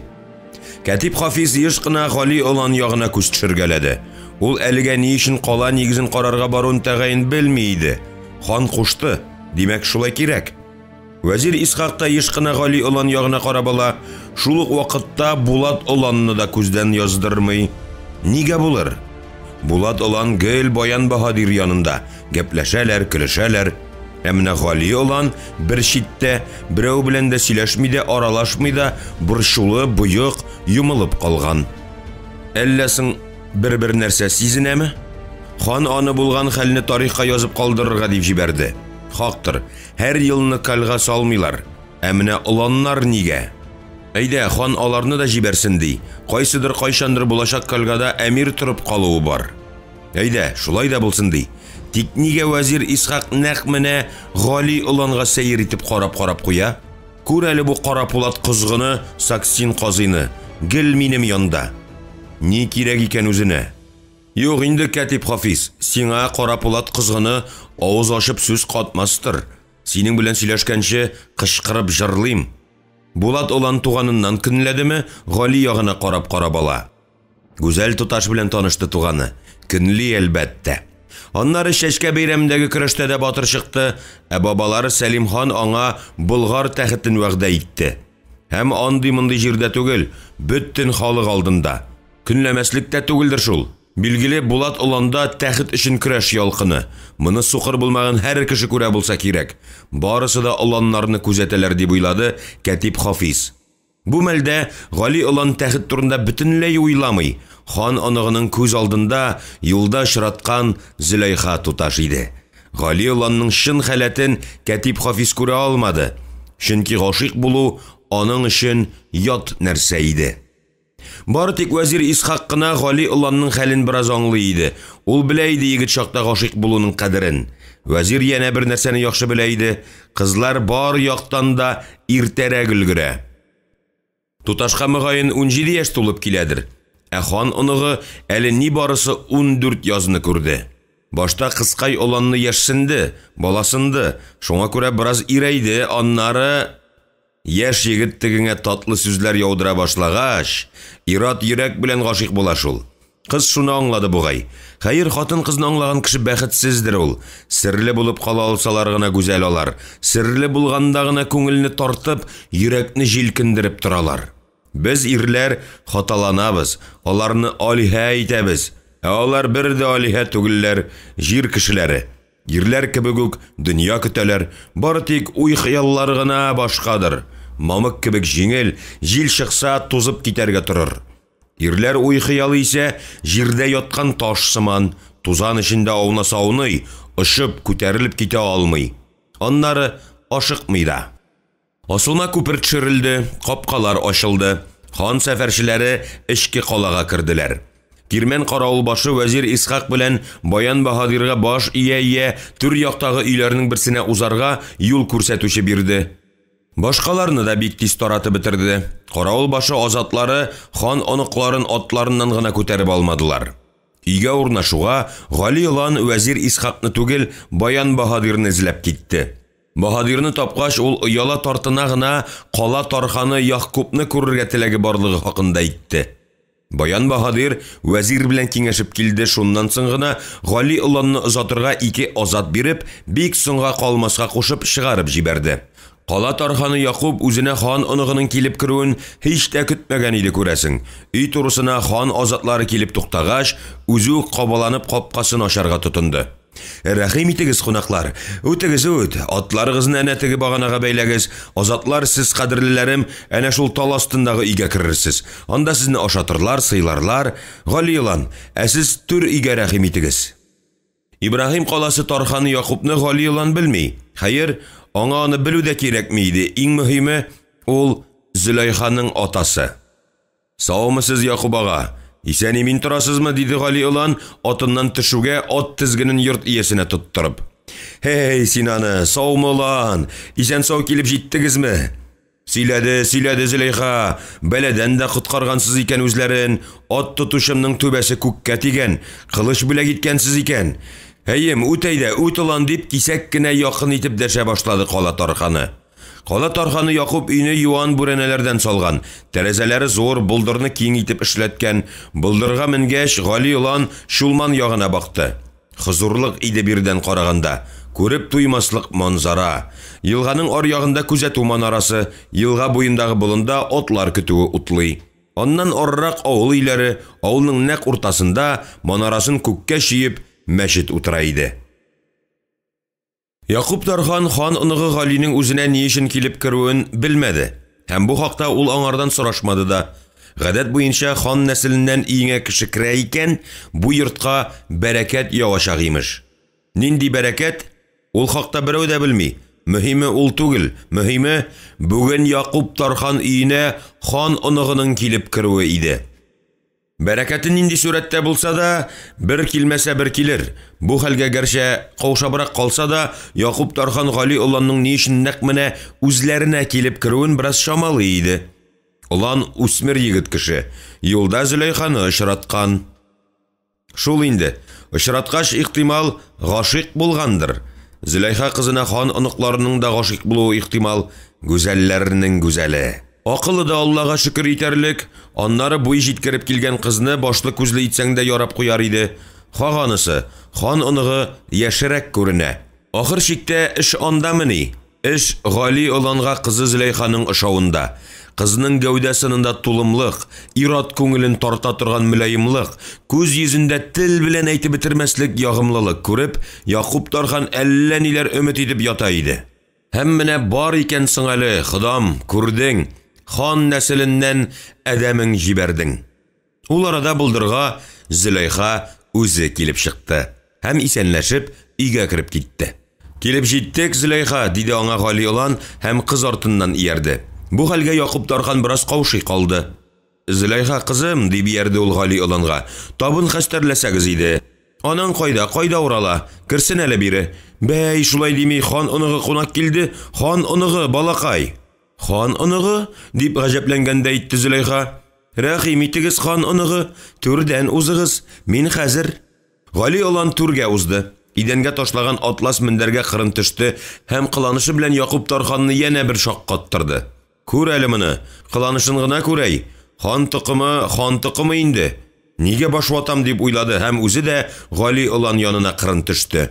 Якуб ага, калада кызлар өчен мәдрәсәләр бармы?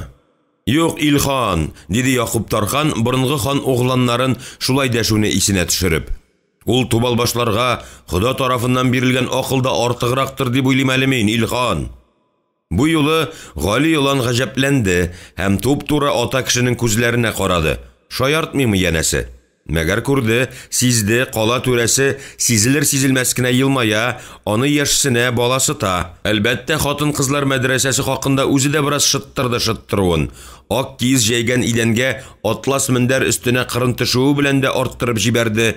Иллә хан оныгыла ул, Тархан бары тик кала башлыгы. Гали олан Кәтип Хафиздан алган белемен кулланырга булды һәм кызганыч укытучысы үзе юк, сөйләшә белер иде ул Тархан белән дип уйлап куйды.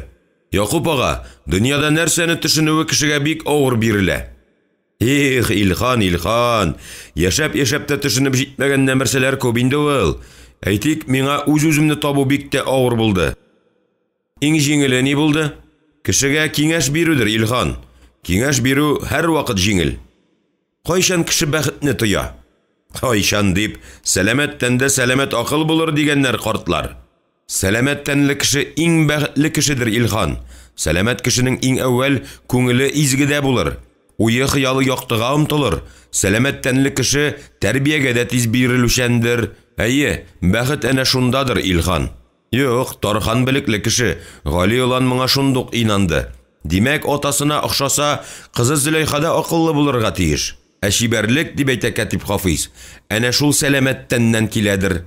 Гүзәллек һәм акыллылык барча хатын-кызга да бирелми ди Кәтип Хафиз. Бик сирәк очрый гүзәл дә, акыллы да булган хатын-кыз ди. Ә менә мин шундыйны очраттым. Зөләйха акыллы да, шибәр дә. Минем укытучым башкачарак уйлый хатын-кыз хакында Якуб ага. Ул әйтә, хатын-кыз күңеле языклы да, языксыз да ди. Ягъни изгегә изге, гөнаһлыга гөнаһлы ди. Менә сиңа мә. Улан гына димәссең үзен, фикер сөришен генә кара син аның дип торган саен гаҗәпләнә барды Якуб Тархан. Хаталандым ахыры, Гали улан. Шул хатын-кызның йөзенә пәрәнҗә яптырмас өчен Болгар төркиләре 300 елга якын ислам динен кабул итми торалар. Хатын-кыздан башка булгандыр дип уйлыйсызмы ул хәлне? Үргәнешкә ислам дине килүгә 5 былтырдыр. Хатын-кызның нурлы йөзен ирләргә карарга дип яраткан Ходай ди укытучым, Якуб Тархан. Анысын бер Хода үзе беләдер инде, Илхан. Кайчак миңа хатын-кызны шайтан үзе яраткандыр дигән уй килә. Безнең ишене кытыртырга дисәң үзләрен, я Хода, тикмәгә генә чәче озын, акылы кыска димиләрдер шул. Якуб Тархан Гали оланга күз төшереп алды да, хан оныгының кәефе кырылуын күреп, тизрәк хатасын төзәтергә кереште. Безнең имам алар хакында акылны хатын-кыздан, һөнәрне ираттан алды. Хатын-кыз арасында да акыллылары бар инде ул, Илхан. Әнә минем Зөләйхам укый язарга үзлегеннән өйрәнде дияргә була. Хәзер әнә китаплар күчерә, яттан белгәне дә ис китмәле. Шул вакыт гомере озын булгыры Зөләйха килеп керде. Табын әзер атам, рәхим итегез, түр якка узыгыз. Мин тәхеткә утыруым белән иң әүвәл хатын-кызлар өчен мәктәпләр ачтырачакмын, Якуб ага, диде. Кыз да ишетсен дип булса кирәк, Гали олан. Бирсен Ходай, Илхан, авызыңа балдамай, кем әйтмешли. Хәзер кулларны юып алыйк та, шәйләп алыйк. Әллә нигә тамакта кибеп киткән кебек булды.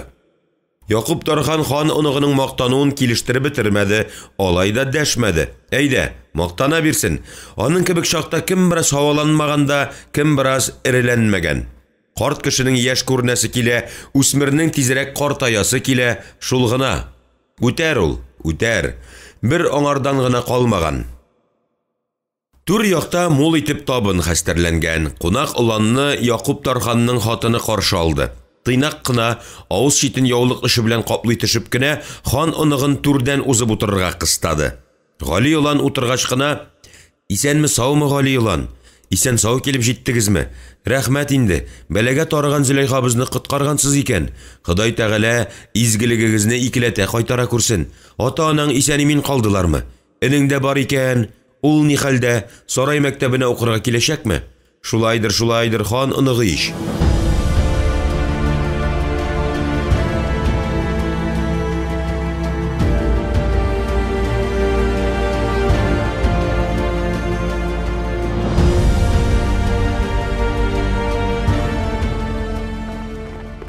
Жаббар инем хакында озатлардан сорап белгән булырга тиешләр дип уйлады Гали улан, Тархан хатынының бар нәрсәдән дә хәбәрдар булуына аптырый калып. Зөләйха кызымны әйтәм, утырмага барам дип йөдәтеп бетерде. Баргач әнә кайтам дип хат артыннан хат җибәреп торды. Юкса бабаларында да күңелле дә бит. Туган якларга җитәме? Ил ярыңның шыпшыгы да сандугач булып сайрар ди бит. Анасы дим, син кунакка ашарга бирмисең түгелме? 70 сүздән 7-се дә бик җиткәндер. Җитеш, менә бу кымызны да тотып ал, Илхан, син аларны бик тыңлама, хатын кызны дим. Хикмәтле халык ул хатын кыз. Син аңа дөнья хакында сөйлисең, ул сиңа үз зарын сайрый. Бер көнне шулай күрше Габдулла хатыны кергән иде. 3 тиенлек сүзләр йомышлары булмагандыр. Ә менә ярты көн гомерләрен авызга-авыз куеп уздырдылар. Әйтсәң кайтысың диләр, әйтмәсәң ничек түзмәк кирәк?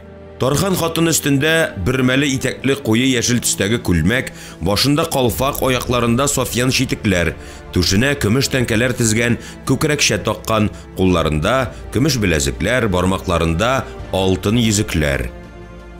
Зөләйха кызым, нигә дәшми генә утырасың? Синдә булыш анаңа, диде Якуб ага көлемсерәп. Атасы, аягыңа басмаганмындыр бит. Шулай булгач, әйтер сүзең, кунак киткәч әйтерсең. Hey, тик тор әле син, анасы. Әнә Зөләйха кызыңа сүз бир. Утырмадан кайтып төште. Сөйләр хәбәрләре бардыр. Атасы шулай диюгә Зөләйха кызарынып чыкты. Кыз өстендә утырма якалы зәңгәр күлмәк, күлмәк өстеннән күз явын алырлык кызыл ефәк камзул кигән. Эре гәүһәр ташлардан тезгән муенсасы, башындагы инҗеле калфагы, кулларындагы беләзекләре күреп туймаслык итә иде кызны. Кызыл читекләрен итәк астынарак җыеп утырганда, тыйынкы гына әле шәкшәккә, әле йөзем җимешенә үрелә. Үрелгән сайын җиң эченнән аппак мәрмәрдәй беләге күренеп китә. Гали уланның юк-юкта кызның әнә шул аппак мәрмәрдәй беләгенә күзе төшә. Зөләйха туташ, сез сарай мәктәбендә укыр идегезме? Белмим, диде кыз, озын кирфекләрен еш-еш каккалап, хан оныгының күзләренә карады. Анда соң кызларны да алалармыни? Алмыйлар, ләкин мин алдырыр идем. Гали Илхан, табиб Хәсәнне үргәнешкә куганнар икән, диделәр. Хак булдымы шул хәбәр, диде Якуб Тархан сүзне икенчегә бору теләге белән. Кем кусын аны? Әйтик, бабаң, диде Якуб Тархан. Ханнар яратмаган кешеләрен элек-электән чит җирләргә китәргә мәҗбүр иткәннәр. Табиб Хәсән минем мөгаллимем иде, Якуб ага. Сарай мәктәбендә ул сабак бирде, аны берәү дә кумады. Хәрәзем шаһы Улуг Мөхәммәд каты авырып киткән. Бабамнан табибы Хәсәнне җибәрүен үтенгән. Шулай дип уйлаган идем аны. Табиб Таҗетдинне дә шулай дип соратып алган иде ул. Улуг Мөхәммәд авырмый да, ширләми дә, хәйләли, иленә акыл ияләрен җыя. Акыл иясе ни ул? Акыл иясе ил дәрәҗәсе, ил горурлыгы, Илхан. Бу хәтлесе Гали улан өчен бөтенләй яңалык иде, әмма ул Тарханга сер бирмәскә тырышты. Сарайда булган хәлләрдән яхшы хәбәрдарлыгын сиздерергә теләп, бабам ялгышмас, бабам барысын да белеп эшли. Миңа ул бөтен халык алдында тәхетен вәгъдә итте. Тәхеткә утыруга мөгаллимем табиб Хәсәнне мин илгә кайтарачакмын. Җитешеп утыр әле, Гали улан, җитешеп утыр, дип кыстый башлады Якуб Тархан, артыгын сөйләп ташлауыннан курка калып. Хан оныгы бабасына кайтып сөйләсә, Якуб Тарханның башыннан сыйпамаслар, хатын белән ханга ышанма диләр. Гали улан үзен ошбу гаилә алдында билекле итеп күрсәтергә тырышты. Һәм ул моңа ниндидер дәрәҗәдә иреште дә бугай. Илле дөньяны шактый гизгән Ибраһим каласы Тарханы дәрәҗәсенә ирешкән Якуб Тархан аның сүзләренә ышанып җитми. Моны хан оныгы Хуҗаның ирен чите белән елмаеп куюыннан ук аңлады. Ләкин Гали улан Якуб аганың ниләр уйлап утыруын белми иде. Ибраһим каласы Тарханы хан оныгының фикер сөрешенә куанып утыра иде. Гадәттә ханнар балачактагы хыялларын тормышка ашыручан булалар. Берәүләр балачакта дөнья илләрен яулау хакында хыяллана, берәүләр исә тәхеткә утыруга балачактагы хыялын тормышка ашырырга керешә. Яна беришесе исә илемне шәшкә итәм дип дәүләт даирәләрен билекле итү хакында хыяллана һәм шул хыялын тормышка ашырырга тырыша. Бу уланда мәктәпләр аша башласа, ил шәшәк атар иде. Кешене хайвани дәрәҗәгә түбән тәгәрәтү чараларының берсе гафиллектер. Кеше күңеле яшьлек хатирәсе белән бәхетле. Яшьлек хатирәсе аның өчен саекмас шишмә, сүнмәс йолдыз, телдән төшмәс җырудыр. Зөләйха балакай Илханга улансытып карый. Кирәкмәс иде алай кызым. Булачак ханнар сабый чактан ук кәттә булалар. Син аны үзең белән тиң күр балакай, хәтта улылап дәш, ханым диген. Кем белә, насыйп иткән булып хан тәхетенә дә утырса, беренче мәхәббәтен онытмау бар. Эшке бер үҗәтлек белән Якуб Тархан кызының хан оныгы белән ихластан сөйләшүен теләде. Кызым, әллә мәйтәм, кубызда уйнап күрсәтәсеңме Илханга? Атасы, нишләвең инде бу тагын? Диде хатыны ир кешенең кыланышын ышатмыйча. Табын янында. Син анасы ирләргә кысылма. Ат дагалаганда бака бутын кыстырмый. Тик кенә утырсаң икән. Зөләйха яла тартына гына кулына кубыз алды һәм сабыр гына бик борынгы көйләрне уйнап җибәрде. Гали улан өчен ошбу кубызда уйнаучы кыз шундук алма агачына конып сайраган сандугачка әверелде. Гашык кешегә вакыт сизелми. Бу хакыйкать. Гашык кеше өчен көндә төндә бер, аның өчен сөйгәне янәшәсендә булса, шул бик җиткән. Моны кем алдан сизде? Кызның анасымы, атасымы? Юк, икесе дә бер вакытта сизделәр һәм сүз куешкандай эшләребез бар дип икесе тиң чыгып киттеләр. Икәүдән икәү генә калгач Зөләйха ачыла төште. Башта ул кыяр кыймас кына шагыйрь Баласагунлының, аннары Гаттарның шигырьләрен сөйләде. Бираздан Җәләлетдин Руми шигырьләренә күчте. Нәкъ менә шуның белән Гали уланны тәмам әсир итте Тархан кызы. Руми аның иң яраткан шагыйрьләреннән берсе иде. Хан оныгы бу хәтлесен үк ошбу кыздан көтмәгән иде. Гашык булу бер хәл, ул ихтимал ширдер. Авырысыңда үтә дә китә. Менә кызның акылы сине әсир итсә, кытылырмын димә. Шул көннән син аның кылы. Сылуларда җиткән кызмы ул, кияүгә чыгып бала тапкан хатынмы, үзенә генә хас тартыну гадәте булыр. Алардагы галәмәтләр мөлаимлык, гадилек, уялшанлык, тартыну, тыйнаклык һәм үзен көчсез итеп күрсәтергә тырышуы аша көчлелек сыйфатыдыр. Егетләргә исә һәр чак һавалану, мактану һәм хәтта бераз шапырыну хастыр. Тәүге чиракта хан оныгы да, кыз да үз урыннарында иделәр. Гали улан Тархан кызына сарайда булган яңалыкларны сөйләде. Тубыкбай Баһадирның сарай мәктәбен бетергән энесе Җик Мәргәннең казаклыкта йөрүе, шайтан каласын салган оста Дәүранның хан зинданында утыруы, хан булгач аны бер көндә анда тотмаячагы, киресенчә, аңа ирек бирәчәге хакында сайрады. Ул гынамы, оста Дәүран хан кызы Назлыгөлне ярата дип ирештерделәр аңа. Иң әүвәл ул аларга өйләнешергә рөхсәт бирәчәк. Казак кашкын булып атасы урманнарында йөргән Җик Мәргәнне гаскәр башлыгы итәчәк. Инде үзенә килгәндә, ул Зөләйханы бер кайшанда онытмаячак. Чөнки аның мондый гүзәлне беренче тапкыр күрүедер. Һәм беренче адымы шул булыр. Ул аларга кайтышлый кирип чыгачак. Башына таш яуса да, төп сәфәрчеләр башка юлдан китеп, уратыбрак килергә туры килсә дә. Чөнкиме? Әйе, чөнки ул аңа гашык. Бер күрүдә гашык.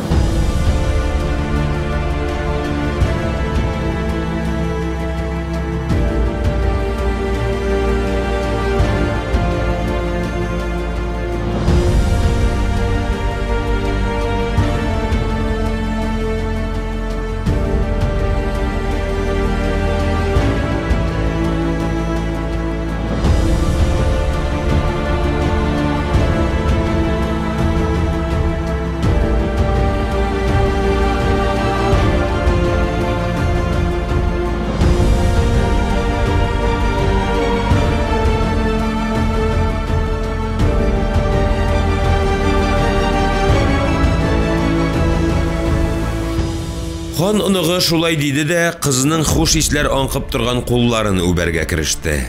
Кыз аңа ирәя төшеп, миңа алтын түбәле үй салып бирерсең дигән булды.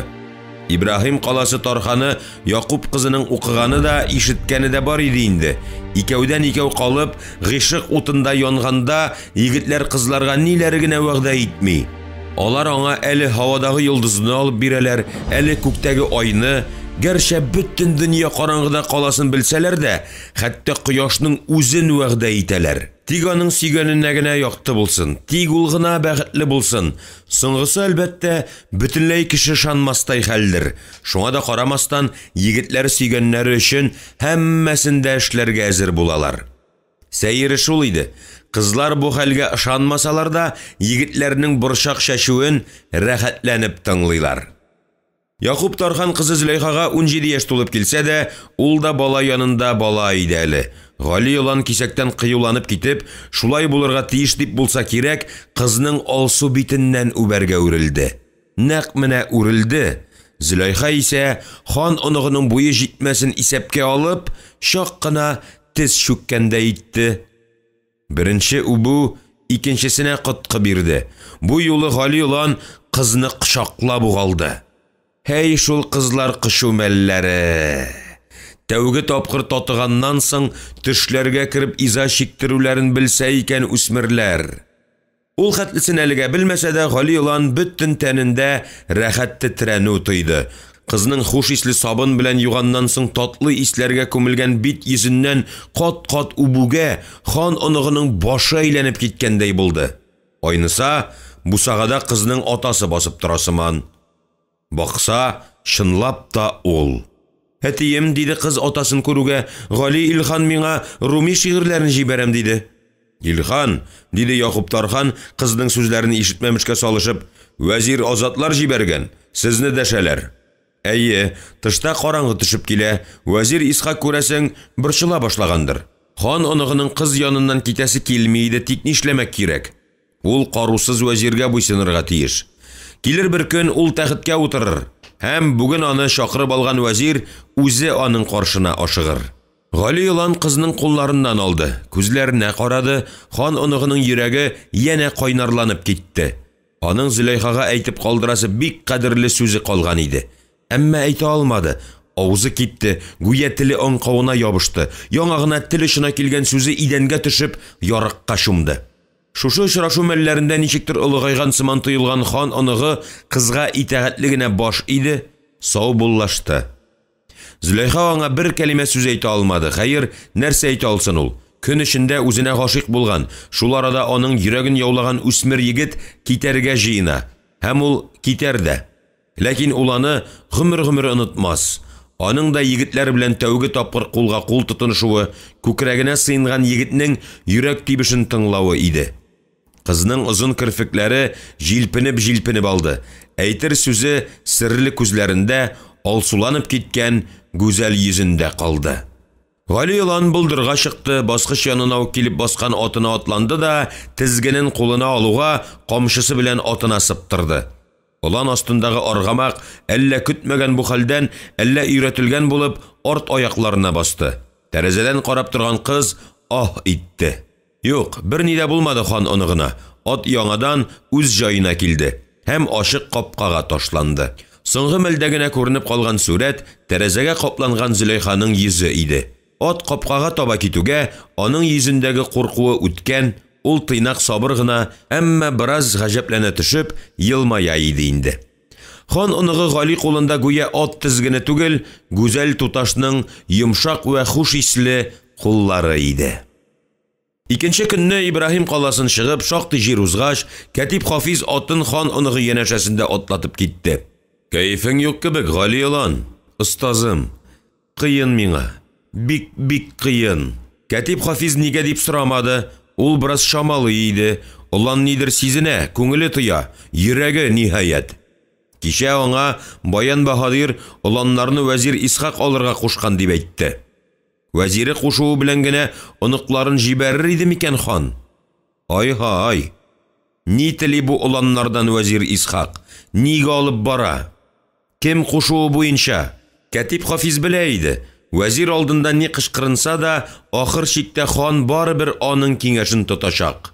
Вәзир Исхакның сарайда курыккан кешесе ханбикә Зөбәрҗәт. Ханбикә дә белми калдымы уланнарның бирегә китүен?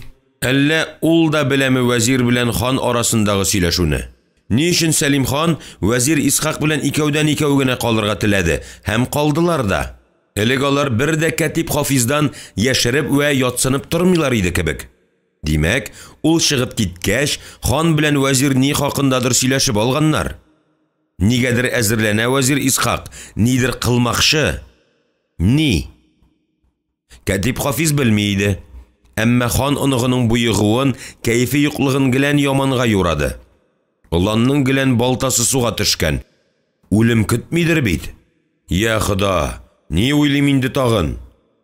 Нигә соң Әбүгалисина кеше үләчәген 3 көн алдан сизенер дип әйткән? Әллә соң үлем дигәне минем үземә юнәлгәнме? Олан шуңа буйыкмы? Алай дисәң, кемгә хилафлык кылдым әле? Юк кебек. Юкмы? Языксыз яшәргә телисең. Сарайда утырганда хан турында азмы гайбәт ишеттең? Нигә берсен дә үзенә әйтмәдең?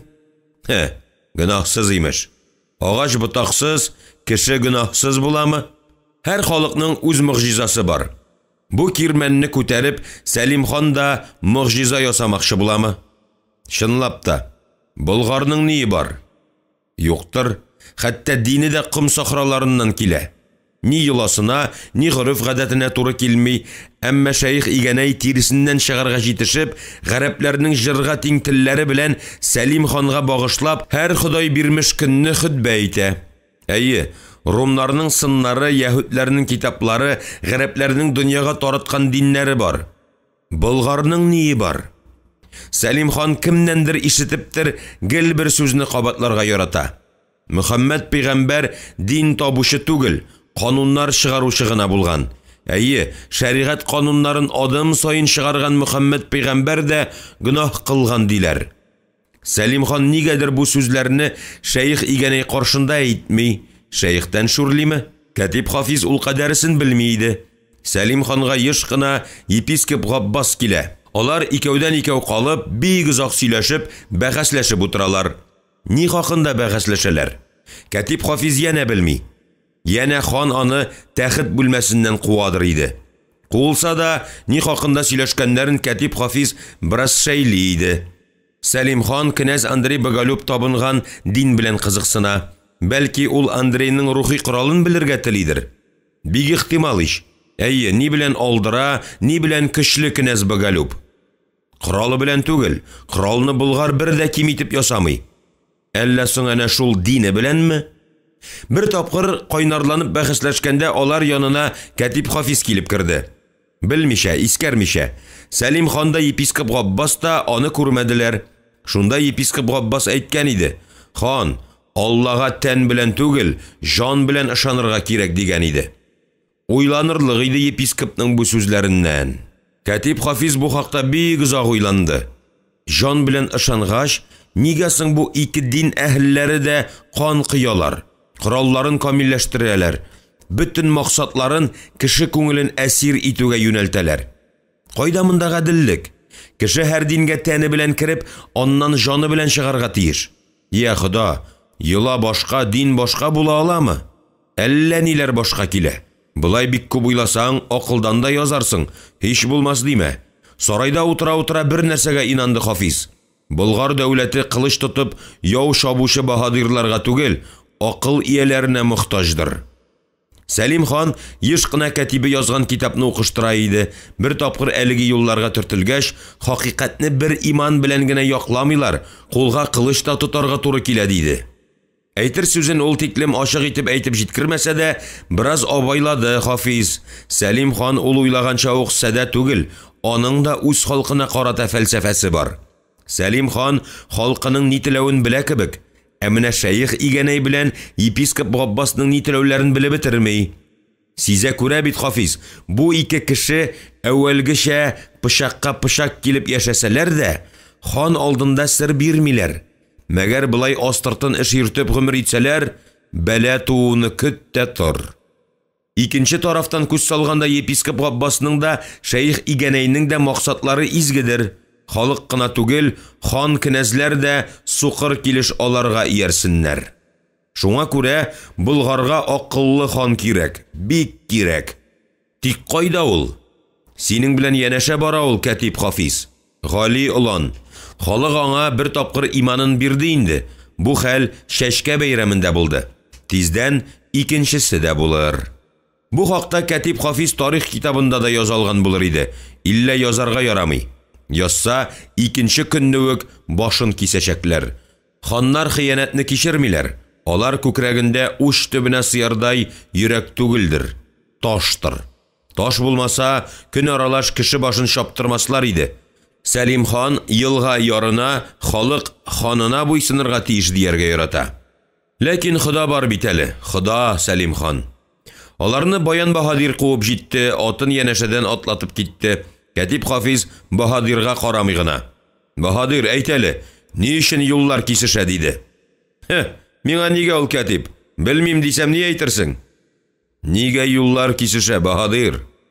Берәүләр кояшка таба бара, икенчеләре аннан качалар дип сүзгә кушылды Гали улан. Шуңа кисешә юллар, остазым.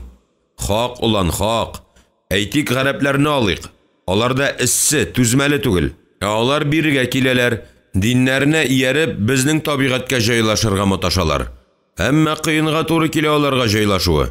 Күпләренә салкын тия, үпкәләре чыри, күпләре ашка үлә. Чөнки гарәп көн-төн эшләп ашарга өйрәнмәгән, табигатына җайлашкан. Ис башка ул хәтле күп кирәкми, мохтаҗ түгел, исседә ризыкта бик аз кирәк. Бездә исә кышы, язы, җәе, көзе бар. Һәр форсатка киеме ризыгы кирәк.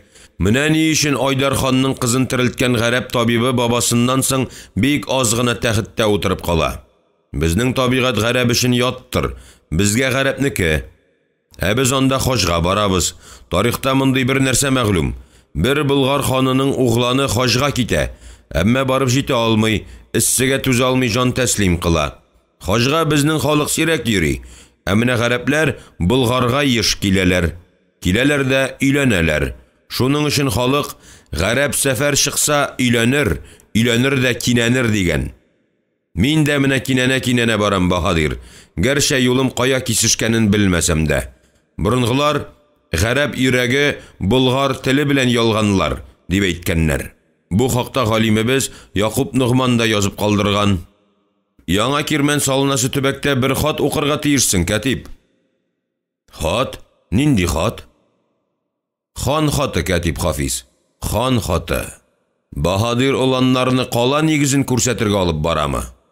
Анысы да хан буйрыгы, Кәтип. Син аны вәзирдән сора инде, Кәтип. Шөһрәтлебез вәзирдән, диде Баян Баһадир. Сорамыйм, Баһадир, беләм. Уланнар булачак каланың нигезен күрсеннәр дип алып барасыз. Кем белә, киләчәктә булачак кирмән кала Болгарның баш каласы булып куюы бар. Әйт әле, Баһадир, Сәлим хан сиңа нинди хат бирде? Гомумән, син кем яклы, Баһадир? Кәтип Хафиз, минем өчен Сәлим хан да, вәзир Исхак та бердер. Алар буйручылар, мин азаттыр. Ни өчен нәкъ менә сиңа Сәлим хан хатны бирде дип уйлыйсың, Баһадир? Ышанганга дип уйлыйм, Кәтип Хафиз. Ышанычы булганга. Синеңчә хан вәзиренә ышанмый, сиңа гына ышана булып чыга. Хак әйтәләр, кешене Алла түгел, дөнья үзгәртә дип. Син дә хаклы, Кәтип, иллә мине дә гаепләп бетермә. Әйтик, Рум императоры кулларын азат итү өчен әүвәл тегеләрнең диннәрен кабул итә. Дин башлыгы булып алгач, тегеләрне янә кул итә. Шуннан ни үзгәрә? Император булып кала. Куллар кул. Дөрес әйтәсең, Баһадир. Тәхет татлыдыр. Татлы булмаса, тәхеттә утыручылар үзләре өчен ят булган динне кабул итмәсләр иде.